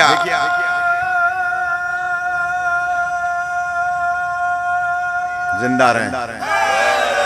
یہ علی, یہ بتا دیا کہ حسنین کے ہاتھوں میں رسول کی رسالت کی باغ ڈور, زلفیں تھامے ہوئے. میں ایک اور جملہ کہہ دوں, ان دونوں کو, ان دونوں شہزادوں کو ملا کر حسنین کیوں کہتے ہیں؟ یا علی, اس لیے کہتے ہیں کہ حسنین تثنیہ کا صیغہ ہے. یاد ہے آپ کے یہاں مجلس میں نے اس کا ایک جملہ کہا تھا, مجھے یاد ہے اچھی طرح, کوئی یہ نہ سمجھے مجھے یاد نہیں. یاد ہے آپ کو کہ جناب ان دونوں شہزادوں کو حسنین کیوں کہتے ہیں؟ حسنین ہم وزن ہے شبیر صاحب, حسنین ہم وزن ہے ثقلین کے. یا علی, ثقلین ہم وزن ہے زہرین کے, زہرین ہم وزن ہے مغربین کے, مغربین ہم وزن ہے دارین کے, دارین ہم وزن ہے امرین کے, امرین ہم وزن ہے ثقلین کے, اور ثقلین ہم وزن ہے حسنین کے. خدا آپ کو سلامت رکھے. یہ سارے تثنیہ کے صیغے ہیں, یعنی دو کو کہتے ہیں, ظہر کی نماز کو اور عصر کو ملا کر زہرین کہتے ہیں, مغرب اور عشاء کو ملا کر مغربین کہتے ہیں, حسن اور حسین کو ملا کر حسنین کہتے ہیں, قرآن اور اہل بیت کو ملا کر ثقلین کہتے ہیں. غور فرما رہے ہیں, لہٰذا یہ سارے تثنیہ کے صیغے ہیں, کیونکہ ظہر اور عصر کی فضیلت ایک جیسی ہے, مغرب اور عشاء کی فضیلت ایک جیسی ہے, قرآن اور اہل بیت کی فضیلت ایک جیسی ہے, حسن اور حسین کی فضیلت ایک جیسی ہے. لہذا آدھی زلفیں ان کے ہاتھ میں, آدھی زلفیں ان کے ہاتھ میں. بہت بزرگ صحابی, سینئر صحابی آگے بڑھے اور آگے بڑھ کے کہتے ہیں کیسی بہترین سواری ہے. نبی فرماتے ہیں ابن خطاب, یہ نہ کہو سواری کتنی اچھی ہے, یہ کہو سوار کتنے اچھے ہیں. خدا آپ کو سلامت رکھے. یہ دیکھو سوار کتنے اچھے ہیں. لہٰذا میں تو بات آگے چلی گئی, میں یہ عرض کر رہا تھا کہ زلفوں کا ذکر کرنا آسان ہے, اس لیے کہ بگڑ کیا رہا ہے اس میں. یہ حال ہے. کملی کا ذکر کرنا آسان ہے. کملی سرکار اوڑا کرتے تھے کیسے؟ یہ جیسے رومال بھائی صاحب نے ڈالا ہوا ہے کاندھے پہ، اس طرح سے رومال جو سرکار کاندھوں پہ ڈالتے تھے اسے کملی کہتے ہیں۔ یا ایھا المزمل، مزمل کہتے ہیں چادر کو نہیں، کملی کو، کملی کو مزمل کہتے ہیں۔ یا ایھا المدثر، چادر کو کہتے ہیں۔ سارے لوگ کملی کا ذکر کرتے ہیں، چادر کا ذکر نہیں کرتے۔ تھوڑا سا جاگ جائیں، راز کیا ہے؟ کملی کا تو ذکر کر رہے ہیں، بھئی سرکار دوش پہ اوڑا کرتے تھے، چادر کا ذکر نہیں کرتے کیونکہ اس میں 5 رہا کرتے تھے۔ آپ کو سلامت رکھیں۔ علی مولا، علی مولا، زمین بولی فلک بولا، علی مولا، علی مولا، ماشاءاللہ، اے علی علی، خدا آپ کو سلامت رکھے۔ بس سرکار اس دنیا میں آئے ہیں دنیا کو رحمت بانٹنے کے لیے۔ اگر بھول گئے تو چھوڑ دوں، ورنہ اس عورت والی بات پوری کر دوں۔ بھولا نہیں ہوں کہ جناب عورت کہتی ہے کہ میں آپ کو مشورہ دے رہی ہوں اس کی ڈبل قیمت کا۔ کہا کہ کیا مشورہ؟ کا مشورہ یہ ہے کہ ہمارے شہر میں کسی نے کہا ہے کہ ایک اللہ کی عبادت کرو، لات و منات و عزا حبل وغیرہ کی پوجا نہ کرو۔ دیکھو ہمارے اتنے قدیم خداؤں کو برا کہہ رہا۔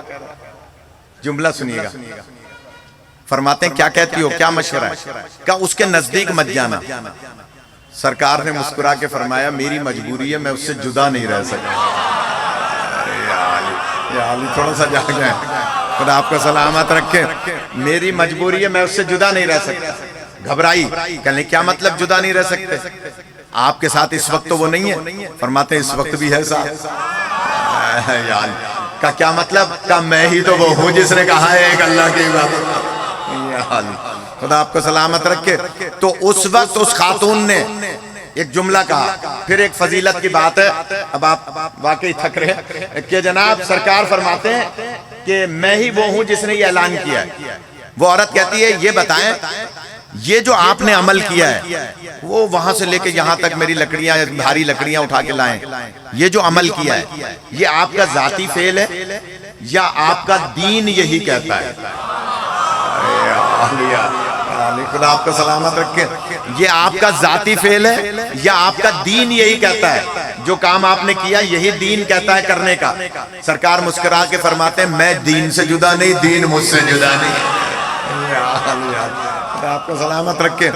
میں دین سے جدا نہیں، دین مجھ سے جدا نہیں۔ لہٰذا وہ کہتی ہے اگر آپ اور آپ کا دین ایسا ہی ہے کہ مستضعفین کی مدد کی جائے تو مجھے اپنے اللہ کا کلمہ پڑھوا دیجیے۔ آپ کو سلامت رکھے۔ یہ ہوتی ہے سیرت النبی کے جلسے کی شان۔ جس انداز سے آپ سن رہے ہیں میں بہت شکر گزار ہوں کہ جناب سرکار فرماتے ہیں کلمہ پڑھ لو، اس نے آپ کے عمل سے کلمہ پڑھا، آپ کے کردار سے کلمہ پڑھا۔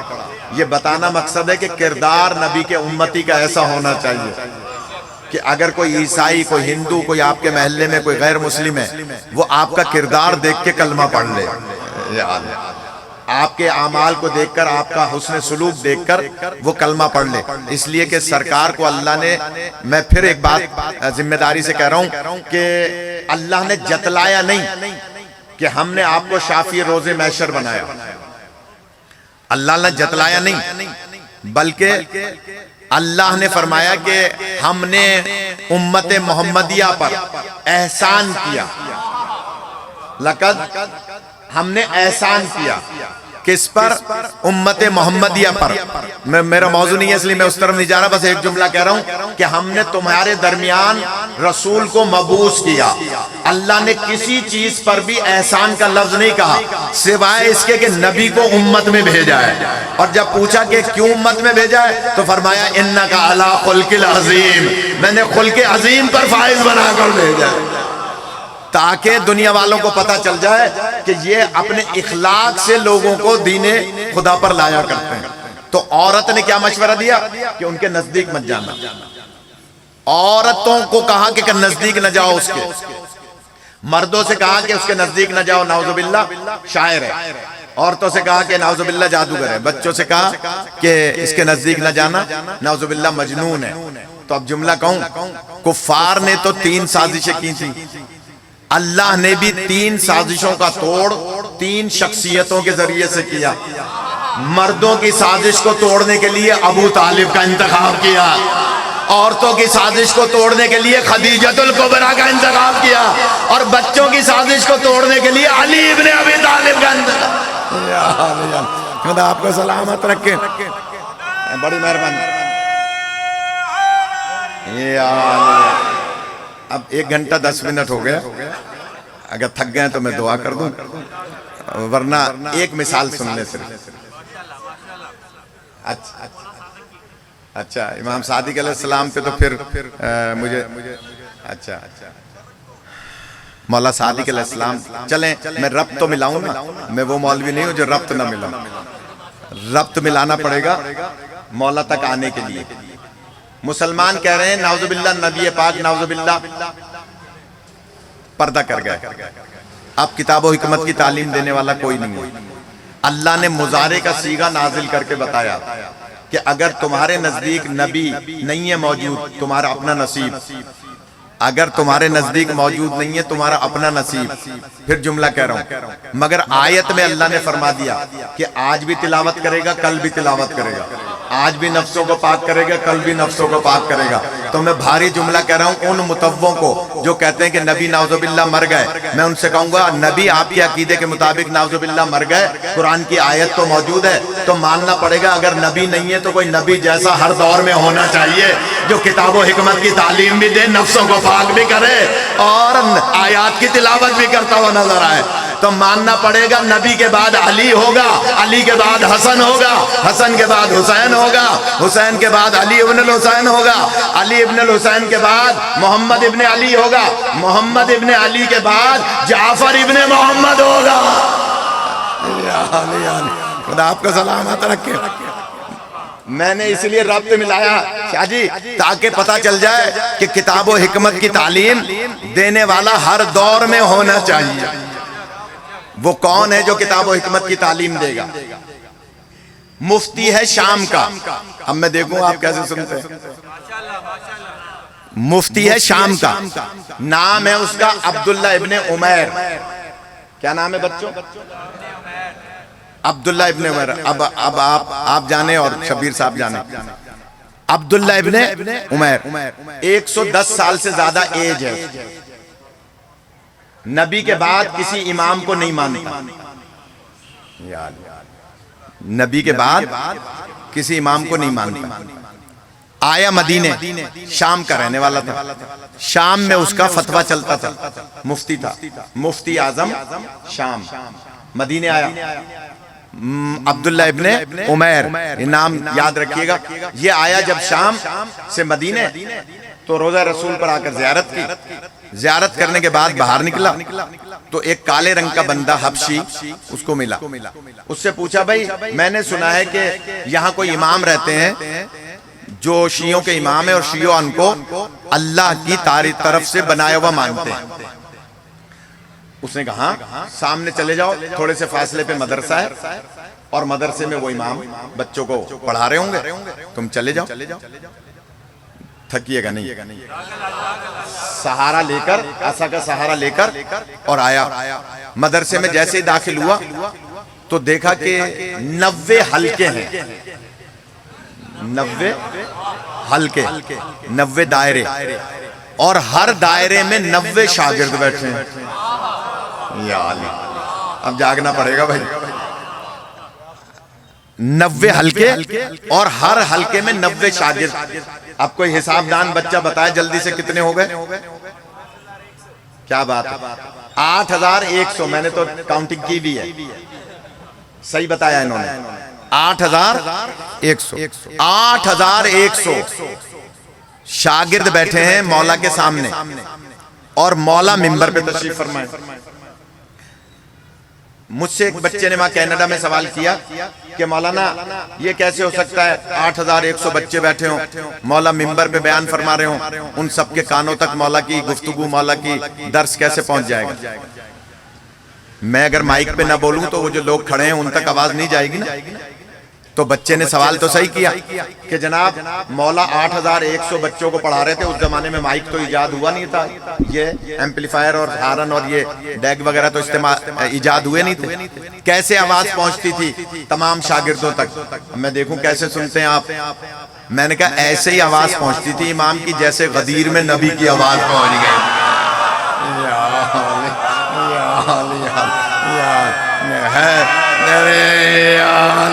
خدا آپ کو سلامت رکھے۔ دیکھیے میں سونے نہیں دوں گا آپ کو، مہربانی کر کے تھوڑا سا آمادہ ہو جائیں، نیاز خوب کھا کے جائیے گا پیٹ بھر کے۔ لیکن میں جملہ کہہ رہا ہوں کہ جناب نبی پاک کی آواز بھی تو 1,24,000 کچھ کم صحابہ تک پہنچی تھی، وہاں کون سا رائے بینڈ کا لاؤڈ اسپیکر لگا ہوا تھا؟ کوئی لاؤڈ اسپیکر نہیں تھا نا، کوئی مائک نہیں تھے، اس لیے کہ نبی اور امام کو اللہ نے اختیار دیا ہے ہوا اور فضا پر کنٹرول کا، ہوا اور فضا پہ کنٹرول کا، لہٰذا امام بولتے تھے آواز پہنچ جاتی تھی۔ یہ جیسے ہی داخل ہوا مفتی، اب آپ نے موضوع دیا ہے تو ذرا سنیں، جیسے ہی پہنچا اس نے عصا کا سہارا لیتا ہوا امام کے پاس آیا ممبر پہ، اور ممبر کے پاس کان میں آ کے کہنے لگا کہ میں آپ سے کچھ علوم پر بحث کرنا چاہتا ہوں، کچھ علوم پر، بچوں جاگنا ذرا، میں کچھ علوم پر بحث کرنا چاہتا ہوں۔ امام فرماتے ہیں کہ کس علم پر بحث کرو گے پہلے بتاؤ؟ اس نے کہا میں کروں گا قرآن پر بحث۔ مفتی اعظم شام قرآن پر بحث۔ مولا فرماتے ہیں وہ سامنے ایک میرا شاگرد بیٹھا ہے،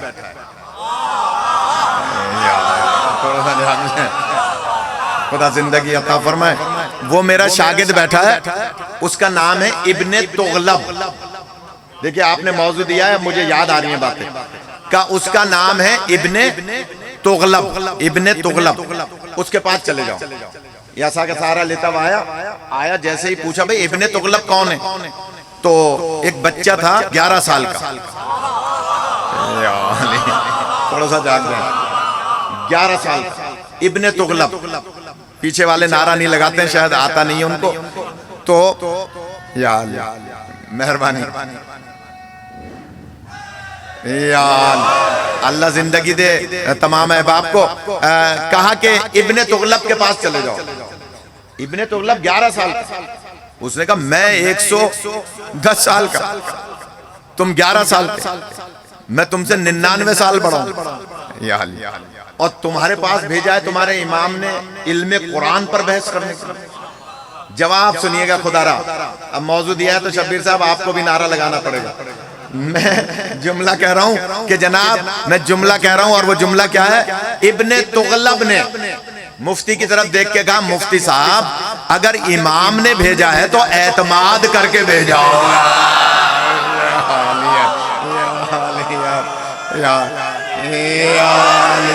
خدا آپ کو سلامت رکھے، یہی حق ہوتا ہے فضائل سننے کا۔ اگر امام نے بھیجا ہے کرنل صاحب تو اعتماد کر کے بھیجا ہوگا۔ بات کیجئے۔ اس نے کہا تم کل کے بچے ہو، میں تم سے کیا بات کروں؟ اس نے کہا بھائی آئے تو آپ ہیں میرے پاس، آپ آئے نا میرے پاس، میں تو آپ کے پاس نہیں آیا، مگر چلیں آپ بزرگ ہیں تو میں آپ سے قرآن سے متعلق سوال کر لوں۔ اب روایت لمبی ہے یہ، کہا میں اب آپ تھک رہے ہیں مجھے لگ رہا ہے، میں یا علی اللہ اکبر، اللہ اکبر، یا رسول اللہ، یا رسول اللہ، یا علی علی علی، خدا سلامت رکھے۔ بہت شکر گزار ہوں۔ کہا کہ جناب میں آپ سے سوال کر لیتا ہوں۔ اچھا چلو پوچھو۔ اس نے کہا کہ ابن تغلب نے کہ مفتی صاحب یہ بتائیے کہ قرآن پر بات کرنی ہے تو میرا ایک سوال ہے، اور وہ یہ ہے کہ یہ جو قرآن مجید کی آیت ہے کہ ثم اورثنا الکتاب الذین اصطفینا من عبادنا، یہ جو آیت ہے قرآن کی کہ پھر ہم نے اپنی کتاب کا وارث انہیں بنایا جنہیں ہم نے چن لیا۔ مفتی صاحب جلدی سے بتائیں یہ چنے ہوئے بندے کون ہیں؟ خدا سلامت رکھیں، جلدی سے بتائیں یہ چنے ہوئے بندے کون ہیں؟ مفتی کا سر تپا پسینہ، کہنے لگا کہ نہیں میں بتاتا ہوں چنے ہوئے بندے کون ہیں۔ بسم اللہ بتائیے۔ مفتی صاحب نے آیت پڑھی سورہ آل عمران کی، کیونکہ حافظ بھی تھا، شام کا مفتی بھی تھا۔ کہا کہ اللہ فرما رہا ہے قرآن میں کہ ان اللہ اصطفیٰ آدم و نوحا و آل ابراہیم و آل عمران علی العالمین۔ بچے نے فوراً جواب دیا، بیچ میں سکتہ نہیں دیا۔ جیسے آیت پڑھی ان اللہ اصطفیٰ آدم و نوحا و آل ابراہیم و آل عمران علی العالمین، تو اللہ فرماتا ہے کہ ہم نے آدم کو چنا، نوح کو چنا، اولاد ابراہیم کو چنا، اولاد عمران کو چنا۔ تو ابن تغلب کہتا ہے جلدی سے بتائیں یہ اولاد عمران کون ہے؟ خدا آپ کو زندگی عطا فرمائے۔ شاہی ماشاء علی اسم الہی ہے، علی کل ایمان ہے، علی حق ہے، علی حق ہے، علی کے دل میں محبت رکھنے والوں ہاتھ بلند کر کے مل کے بولو نعرہ علی حضرت امام جعفر صادق علیہ السلام صلی اللہ علیہ محمد صلوات۔ اللہم صلی علی محمد وآل محمد وعجل فرجہم۔ ایک بات سمجھ میں نہیں آ رہی، ہمارے یہاں جب جلوس نکلتا ہے، مجلس ہوتی ہے، تو ماتمی انجمنیں دور کھڑی ہوتی ہیں کہ مولوی اترے تو ہم ماتم کریں، لیکن وہاں لوگ کیوں کھڑے ہیں میری سمجھ میں نہیں آ رہی۔ اچھا تو چلیں، مجھے نہیں پتا کر لاہور کا کیا ماحول ہے، لیکن چلیں میں جملہ کہہ رہا ہوں۔ کہنے لگے کہ جناب ابن تغلب یہ بتائیں یہ اولاد عمران کون ہے؟ پسینہ چھوٹ گیا، عصا کا سہارا لے کے آیا اور کہتا یا امام میں اب بحث کرنا چاہتا ہوں علم فلسفے پر۔ کہا وہ میرا شاگرد بیٹھا ہے تمہارا ہم نام، یاد عبداللہ ابن عمیر، اس بچے کا نام بھی یہی تھا، اتفاق ہے۔ کہا وہ بچہ بیٹھا ہے تمہارا ہم نام، اس کے پاس جاؤ۔ عصا کا سہارا لے کر آیا، وہ بچہ بھی 12-13 سال کا۔ کہا کہ فلسفے پر تم سے کیا بحث کروں، تم کل کے بچے ہو۔ اس نے وہی بات کی کہ بھائی امام نے بھیجا ہے تو آپ کیجئے بات۔ تو اس نے کہا نہیں تم بچے ہو، تم مجھ سے سوال کرو۔ بچے نے کہا چلے میرے سوال کے جواب دیں، آپ کا مسلک کیا ہے؟ یا علی آپ کا مسلک کیا ہے؟ میرا تو وہی مسلک ہے جو شام کے حاکم کا تھا۔ میں نے کہہ دیا، آپ نے سن لیا، میرا تو وہی مسلک ہے جو شام کے حاکم کا تھا۔ تو بچے نے کہا اگر وہی مسلک ہے تو پھر فلسفے پہ تو آپ سے بات کی ہی نہیں جا سکتی۔ تھوڑا سا جاگ جائیں، اگر وہی مسلک ہے جو شام کے حاکم کا تھا تو پھر آپ سے تو فلسفے پہ بات ہی نہیں کی جا سکتی۔ اس نے کہا کیا مطلب نہیں کی جا سکتی، ذرا سمجھاؤ تو۔ اس نے کہا جناب فلسفے کی پہلی بنیاد یہ ہے، مثال کے طور پہ ایک مثال ہے فلسفے کی بنیادوں میں، ایک مثال۔ اس نے کہا بچے نے، عبداللہ ابن عمیر بچے نے، کہ فلسفے کی بنیاد یہ ہے کہ اگر دو لڑ رہے ہو نا آپس میں، دو افراد، تو ایک بندہ لڑنے والا حق پر ہوگا، ایک ناحق پر ہوگا۔ یہ بھی ہو سکتا ہے کہ دونوں ناحق پہ لڑ رہے ہیں، یعنی ان کو غلط فہمی ہو، بلا وجہ لڑ رہے ہیں۔ یہ ابھی ٹرمپ آ رہا ہے نا، تو بہت ساری بحثیں ہو رہی ہیں کہ صاحب یہ کیوں ہارا ہے، وہ کیوں ہارا ہے، یعنی آپس میں لوگ لڑ رہے ہیں کہ بھئی اس کے ہارنے کی وجہ کیا ہے، وہ کچھ بتا رہا ہے، وہ کچھ بتا رہا ہے۔ اصل بات تو ان کو پتا ہے جو اسرائیل والے ہیں، جو ان کے ماسٹر مائنڈ ہے، انہیں پتا ہے کہ کیوں ہارا ہے۔ لڑ ہم رہے ہیں کہ یہ کیوں ہارا ہے، تو بلا وجہ لڑ رہے ہیں نا۔ تو کچھ لوگ کسی بھی مسئلے پہ بلا وجہ لڑتے ہیں۔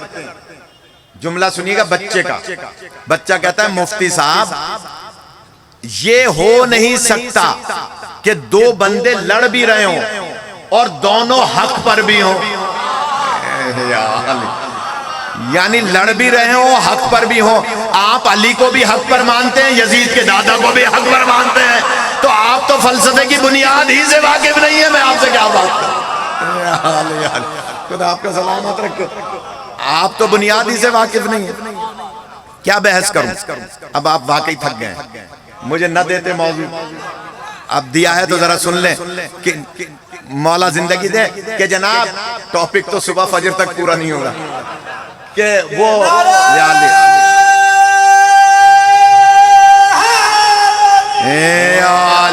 آیا مفتی عصا کا سہارا لے کے چلیں۔ میں ایک بات تو پوری کر دوں. آیا اور آ کر کہتا ہے کہ میں بحث کرنا چاہتا ہوں علم کلام پہ. فرماتے ہیں فلاں میرا شاگرد بیٹھا ہے، اس سے بحث کرو. چھوڑ رہا ہوں میں، پھر کبھی یاد دلائیے گا. یہی موضوع پڑھیں گے صرف، کیونکہ یہ پورا موضوع 1.5 گھنٹے کا ہے. تو گیا اور وہاں سے شکست کھا کے واپس آیا. پھر کہا کہ میں علم حدیث پہ بحث کرنا چاہتا ہوں. مولا فرماتے ہیں فلاں شاگرد کے پاس جاؤ. گیا وہاں سے شکست کھا کے واپس آیا. آخر میں کہتا ہے میں اب بحث کرنا چاہتا ہوں امامت کے موضوع پر. یا اللہ، جس کے لیے میں نے زحمت دی آپ. یہ 3-4 چیزیں میں نے چھوڑ دی، اس میں 10-15-20 منٹ لگ جاتے، میں چھوڑ رہا ہوں. کہا کہ میں بحث کرنا چاہتا ہوں امامت کے موضوع پر. مولا فرماتے ہیں جاؤ. وہ میرا ایک شاگرد بیٹھا ہے، اس کے پاس جاؤ. نام دیکھیں میرے ذہن سے نکل رہا ہے کیونکہ اچانک یہ موضوع آیا، بہرحال آ جائے گا ذہن میں. کہ فلاں شاگرد بیٹھا ہے، وہ بھی 13 سال کا تھا، اس کے پاس جاؤ. یہ عصا کا سہارا لے کر آیا اور نام پوچھا کہ بھئی فلاں کون ہے؟ تو اس نے کہا کہ میں ہوں. ابن حکم نام ہے، حکم کا بیٹا ہے. یہ تو مجھے یاد آ گیا، لیکن خود کا نام آ جائے گا ذہن میں. آیا ابن حکم کون ہے؟ آ کر کہا کہ میں ہوں. کہا کہ تمہارے امام نے امامت کے موضوع پر بحث کرنے کے لیے بھیجا ہے. اس نے وہی بات کی. اگر امام نے بھیجا ہے تو اعتماد کیا ہوگا، کیجئے بات. اس نے کہا تم کل کے بچے ہو، میں تم سے کیا بات کروں. کہا کہ چلیں میں بات کر لیتا ہوں، اب پتہ چلے گا آپ کتنے جاگ رہے ہیں. مفتی نے کہا کرو سوال. بچے نے کہا کہ میرا سوال یہ ہے کہ یہ بتاؤ کہ اللہ تعالی ہماری عقلوں سے زیادہ واقف ہے یا ہم خود اپنی اپنی عقل سے زیادہ واقف ہیں؟ یا علی، خدا آپ کو سلامت رکھے. یہ رات کے ٹائم میں پڑھنے کا موضوع نہیں ہے، لیکن یہ لاہور والوں کو میں داد دیتا ہوں. کہا کہ یہ بتاؤ کہ اللہ تعالی ہماری عقلوں سے زیادہ واقف ہے یا ہم خود اپنی عقل سے زیادہ واقف ہیں؟ اس نے کہا کیسا ابد سوال کیا ہو نا بچے، یہ کوئی سوال ہے؟ اس نے کہا بھائی سوال جیسا بھی آپ جواب دیں، آپ تو مفتی ہیں شام. کہا کہ ہاں اللہ ہماری عقلوں سے زیادہ واقف ہے کیونکہ خالق عقل ہے، اس نے ہماری سب کی عقلوں کو بنایا ہے، لہذا وہ زیادہ واقف ہے. تم نے سوال ہی عجیب کیا ہے. انہوں نے کہا جیسا بھی کیا جواب دیں. انہوں نے کہا ہاں اللہ خالق ہے، ساری عقلوں سے زیادہ واقف ہے. بچے نے کہا اب میرے سوال کا جواب دیں کہ اگر ہماری عقلوں میں جن سے ہم واقف نہیں ہیں اختلاف ہو جائے باہم آپس میں، اس اختلاف کو دور کون کرے؟ یا علی تھوڑا سا جان لیا، خدا زندگی بچوں تمہاری سمجھ میں آ رہی ہے؟ اس اختلاف کو دور کون کرے؟ جواب سنیے گا. مفتی اعظم شام نے کہا عبداللہ ابن عمیر نے کہ کون دور کرے گا؟ آدم علیہ السلام سے لے کر خاتم علیہ السلام تک انبیاء آئے اس لیے تھے کہ عقلوں کے اختلاف کو دور کریں، تو وہ انبیاء نے دور کیے عقلوں کے اختلاف. کا بسم اللہ، آپ نے بڑا اچھا جواب دیا. اب میرا طالب علمانہ جواب یہ ہے کہ یہ بتائیے کہ اگر نبی آخر الزمان کے بعد ہماری عقلوں میں اختلاف ہو جائے اسے کون دور کرے؟ خدا سلامت رکھے. اگر مولانا بہت شکرگزار ہوں، اگر نبی آخر الزمان کے بعد ہماری عقلوں میں اختلاف ہو جائے تو اسے کون دور کرے؟ مفتی اعظم شام نے بچے کو دیکھا اور کہا کہ جواب کون سا دیا؟ ضیاء الحق والا. یا ضیاء الحق نے بتائیے شبیر صاحب کس جملے پر حکومت کی تھی؟ 10-12 سال جتنے بھی کی مجھے نظام مصطفیٰ، یعنی میں کتاب و سنت کا نظام رائج کروں گا، اور کتاب و سنت کا نظام وہ اپنے چہرے پہ رائج کر نہیں سکا.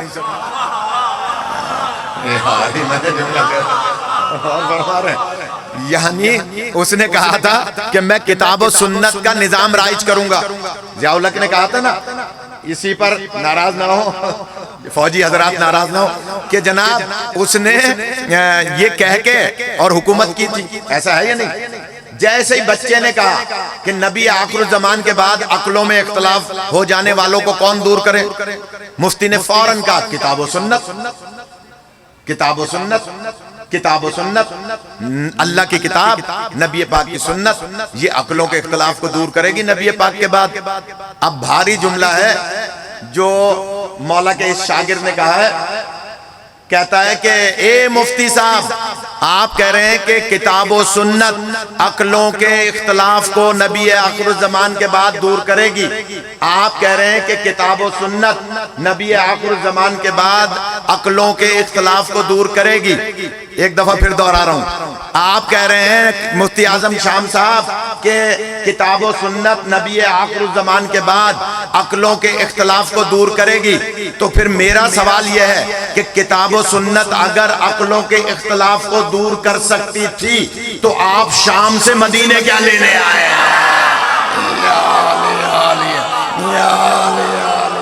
خدا آپ کو سلامت رکھے، خدا آپ کو زندگی عطا فرمائے۔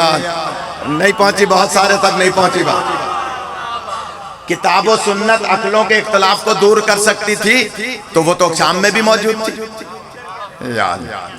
تم مدینے کیا لینے آئے؟ پسینہ اتنا چھوٹا کہ سر تپا، غرق با عرق ہو گیا۔ یا میں نے جملہ کہہ دیا، ہمارے اردو کا جملہ ہے کہ جناب غرق با عرق ہو گیا، سر تپا، اور اس کے بعد آیا پسینہ بہاتا ہوا امام کے پاس اور آ کے کہنے لگا بھائی یہ جو آپ کا شاگرد ہے نا، یہ جو آپ کا شاگرد ہے، یہ آپ کے شاگردوں میں سب سے بڑا عالم ہے۔ پھر دوہرا رہا ہوں، یہ جو آپ کا شاگرد ہے نا، یہ آپ کے شاگردوں میں سب سے بڑا عالم ہے۔ امام نے اس کو جواب میں فرمایا پھر تم نے مان لیا نا کہ فضیلت عمر کو حاصل نہیں ہے، علم کو حاصل ہے۔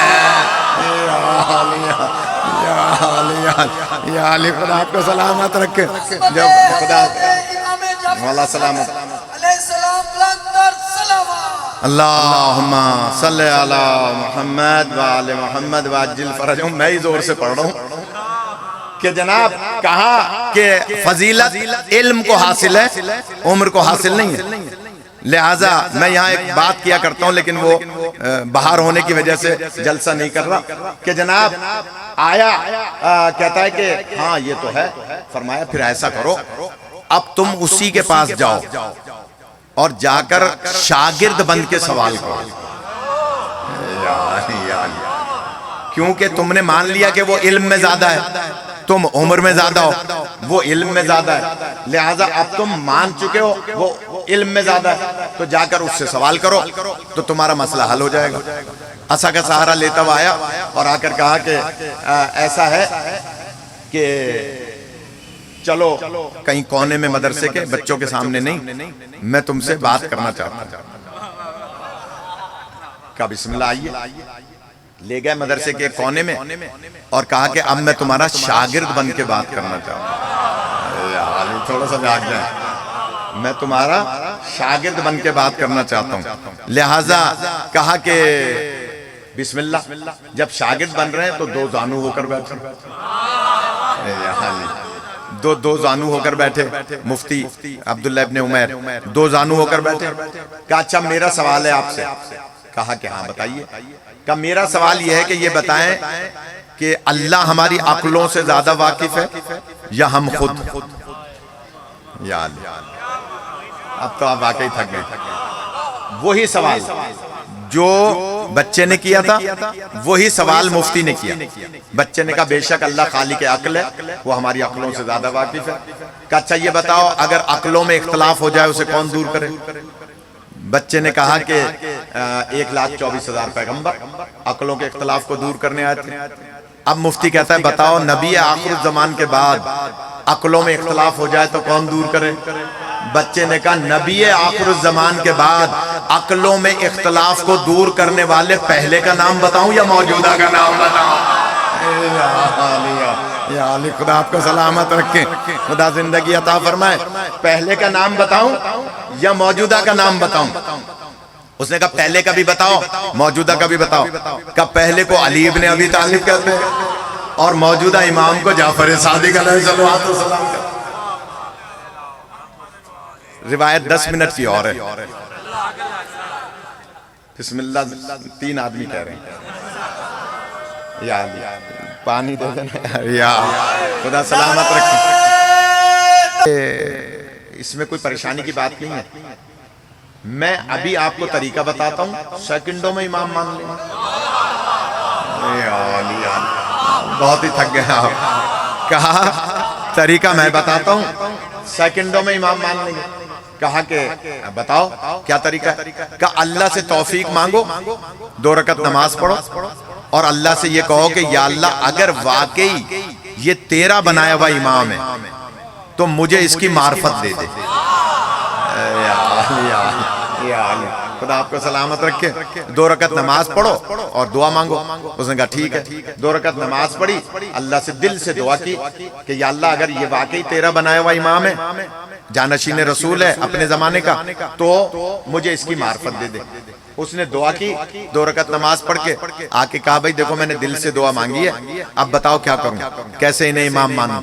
اس نے کہا کوئی مشکل نہیں ہے، روزہ رسول کی طرف رک کر کے بیٹھو۔ کیا کرو؟ روزہ رسول کی طرف رک کر کے بیٹھو، روزہ رسول کی طرف رک کر کے بیٹھو اور سرکار سے دلی دل میں باتیں کرو۔ یا اللہ، جو مدینے جاتے ہیں وہ سرکار سے دلی دل میں باتیں کرتے ہیں۔ میرا تو 21 مرتبہ کا تجربہ ہے، بلکہ عمرے پہ بھی گئے ہیں تو بہت تجربہ ہے۔ آپ وہاں کونے میں مسجد نبوی میں بیٹھ جائیں، سرکار سے دلی دل میں بات کریں، آپ کو جواب نہ ملے تو مجھے کہیے گا، آپ کا دل مطمئن ہوگا، آپ کو ایسا الکا ہوگا، ایسا جواب آئے گا۔ تو اس بچے نے کہا کہ تم روزہ رسول کی طرف رک کر کے بیٹھ جاؤ۔ اب پتہ چلا نا کہ حاضر ناظر بھی ہیں، کتاب و حکمت کی تعلیم بھی دیتے ہیں، نفسوں کو پاک بھی کرتے ہیں، لہذا کہا کہ روزہ رسول کی طرف رک کر کے بیٹھ جاؤ اور سرکار سے دلی دل میں کچھ سوال کرو، تمہیں سرکار دلی دل میں جواب دیں گے۔ جن جوابات سے تم مطمئن ہو جاؤ دلی دل میں، پھر دوہرا رہا ہوں، سرکار سے سوال کرو دلی دل میں، سرکار کی طرف رک کر کے، اور سرکار جو جواب دیں دلی دل میں، اور جن جوابات سے تم مطمئن ہو جاؤ وہی سوال تم ان امام سے ظاہراً کر لو، اگر ویسا ہی جواب دیں تو سمجھ لو جانشین رسول۔ خدا آپ کو سلامت رکھے، بڑی مہربانی۔ خدا سلامت رکھے، بیچ میں بہت سے ہاتھ نہیں اٹھا رہے، تھک گئے، چلیں میں بھی بس 2 جملے اور کہہ دیتا ہوں کہ جناب کہا کہ ویسا ہی جواب دیں تو سمجھ لو جانشین رسول ہے۔ مفتی بیٹھ گیا سرکار کی طرف رک کر کے، کافی دیر بیٹھا، دلی دل میں سوال کیا۔ جب سوال کرنے کے بعد منہ میں مسکراتا تھا، جب مسکراتا تھا تو یہ بچہ اپنے شاگردوں سے کہتا تھا کہ یہ مطمئن ہو رہا ہے سرکار کے جواب سے۔ مسکرانا بتا رہا ہے نا، آپ حضرات کا مسکرا کے سننا بتا رہا ہے نا کہ آپ جشن میں تشریف فرمائیں۔ اب جن کے منہ سوجے ہوئے ہیں ان کا ذمہ دار نہیں ہے، جن کے منہ کھلے ہوئے ہیں سب کے ماشاءاللہ وہ سب جشن میں بیٹھے ہیں۔ تو میں جملہ کہہ رہا ہوں کہ جناب سرکار کی باتیں سن کے وہ دلی دل میں مسکرا رہا ہے۔ جب مسکرا رہا ہے تو ہشام نام تھا، یاد آ گیا، ہشام بن حکم، کیا نام تھا بچوں یاد کرنا؟ چلیں ایک بات اور سن لیں، ہشام بن حکم کے لیے چھٹے امام فرماتے ہیں کہ ہشام بن حکم میرا وہ شاگرد ہے کہ اگر کبھی میں صادق تمہیں نہ ملوں تو تم ہشام سے مسئلہ پوچھ لینا، سمجھ لو مجھ سے مسئلہ پوچھا ہے۔ نام آ گیا مجھے یاد، دیکھیں میں دلی دل میں دعا کر رہا تھا کہ مجھے نام یاد آ جائے۔ ہشام بن حکم، ہشام بن عبد المالک دشمن اہل بیت، یہ بھی بچوں کی اصلاح ہو جائے گی۔ ہشام بن عبد المالک دشمن اہل بیت ہے، عباسی خلیفہ ہے، اور ہشام بن حکم یہ مولا کا شاگرد ہے اور سب سے کم سن شاگرد ہے، اور مولا فرماتے ہیں کبھی میں نہ ملوں تو ہشام سے مسئلہ پوچھنا، سمجھ لو مجھ سے مسئلہ پوچھا ہے۔ اور جیسے مولا علی اور مولا نبی محمد ابن ابی بکر کو اپنا بیٹا کہتے تھے، ایسے چھٹے امام ہشام کو اپنا بیٹا کہا کرتے تھے۔ تو ایک جملہ کہہ دوں، نہ وہ سید ہے نہ یہ سید ہے، پتہ چلا جو دروازے پہ جھک جائیں اگر سید نہ بھی ہو تو ان کو بیٹا کہہ دیا کرتے ہیں۔ خدا آپ کو سلامت رکھے، ان کے در بڑی مہر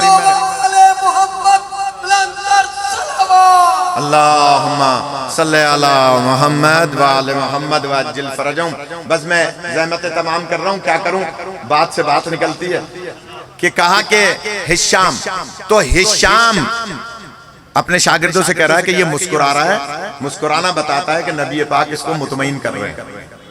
جب خوش ہو کے کھڑا ہوا کہا بھائی میں نے سرکار سے سوال کر لیے اور سرکار نے مجھے جواب بھی دے دیے، اب میں جاؤں ان سے سوال کروں؟ ہشام نے کہا جائیے۔ اب آیا عصا کا سہارا لے کے، کہا کہ یا امام میں آپ سے کچھ سوال کرنا چاہتا ہوں۔ جملہ کہوں، اب امام نے کسی شاگرد کی طرف نہیں بھیجا، یا علی تھوڑا سا بس، اب امام نے کسی شاگرد کی طرف نہیں بھیجا، کیونکہ مولا جانتے ہیں کہ ہشام نے لوہا گرم کر دیا، ہشام نے لہذا اس طرح سے اس کو آمادہ کر دیا کہ اب آیا۔ امام فرماتے ہیں ہاں کرو، کیا سوال کرنا؟ اس نے کہا بس اتنا سا بتا دیں، خدا را بس میری طرف توجہ رکھیے گا، بس اتنا سا بتا دیں کہ جب میں شام سے اپنے گھر سے چلا تھا تو کیا کام کر کے چلا تھا؟ یا علی بہت تھک گئے آپ۔ جب میں گھر سے چلا تھا تو کیا کام کر کے چلا تھا؟ دیکھیے علم قرآن پہ شاگرد نے شکست دی، علم کلام پہ شاگرد نے شکست دی، علم فلسفہ پر شاگرد نے شکست دی، علم حدیث پہ شاگرد نے شکست دی، اور علم امامت پر شاگرد نے شکست دی۔ اب یہ سوچ کے آیا ہے علم غیب، اور فرما رہے ہیں لہٰذا اس نے آ کر سوال کیا یہ بتائیں کہ میں جب گھر سے چلا تھا تو کیا کام کر کے چلا تھا؟ شبیر صاحب یا تو موضوع دیتے نہیں، اب دیا ہے تو آپ سنیں۔ کہا کہ اب بتائیں کہ میں کیا کام کر کے چلا تھا؟ تو امام فرماتے ہیں جب تم گھر سے چلے تھے تو ایک لال رنگ کے رومال میں تم نے 40 بعض روایت میں 70 اشرفیاں دی تھی اور اپنی زوجہ کو دی تھی لال رنگ کے رومال میں، اور کہا تھا کہ اسے دھیان سے خرچ کرنا جب تک میں مدینے سے واپس آؤں۔ اس کے بعد تم باہر نکلے تو تمہارے ساتھ 5 افراد شامل ہو گئے تھے، پھر تیسری ہی منزل پر تمہارے ایک دوست کا انتقال ہو گیا تھا، تم نے بڑی مشکل سے اس کی تجوید و تدفین کی تھی، پھر تمہارے مزاج میں کیونکہ سختی بہت ہے اس لیے باقی ساتھیوں نے تمہارا ساتھ چھوڑ دیا تھا۔ امام کیا بتا رہے ہیں؟ لمحے لمحے کی بات، یہ آج کمپیوٹر والی بات، لمحے لمحے کی بات۔ فرمایا کہ اس کے بعد کیا ہوا؟ تم آئے مدینے، جب مدینے پہنچے تو تم نے فلاں مسافر خانے میں روضہ رسول کے مشرق کی جانب پر، روضہ رسول کی مشرق کی جانب فلاں مسافر خانے میں تم نے 3 دن تک قیام کیا، اپنی تھکاوٹ اتاری، اور اس کے بعد آج تم میرے جد کی قبر پر آئے تھے اور تم نے وہاں آ کر 2 رکعت نماز پڑھی تھی اور تم نے نماز میں دعا کی تھی کہ اگر میں صادق واقعی نبی کا جانشین ہوں تو ان سے ملاقات کرا دی جائے۔ خدا آپ کا سلامت رکھے۔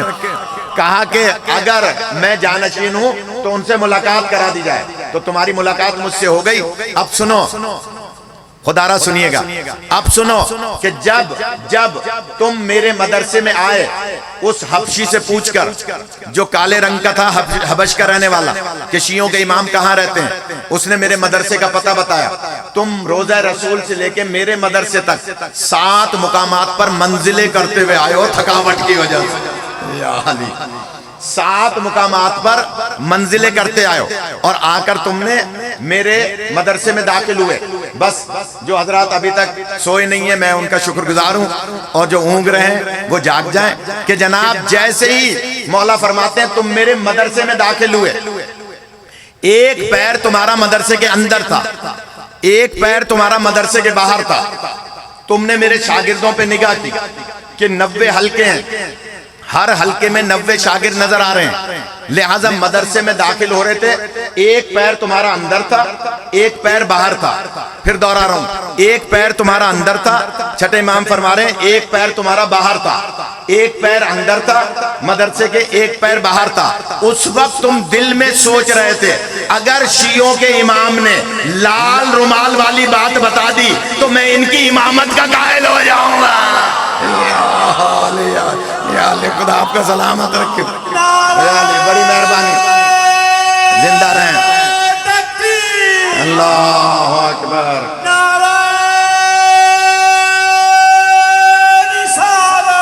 یا رسول اللہ.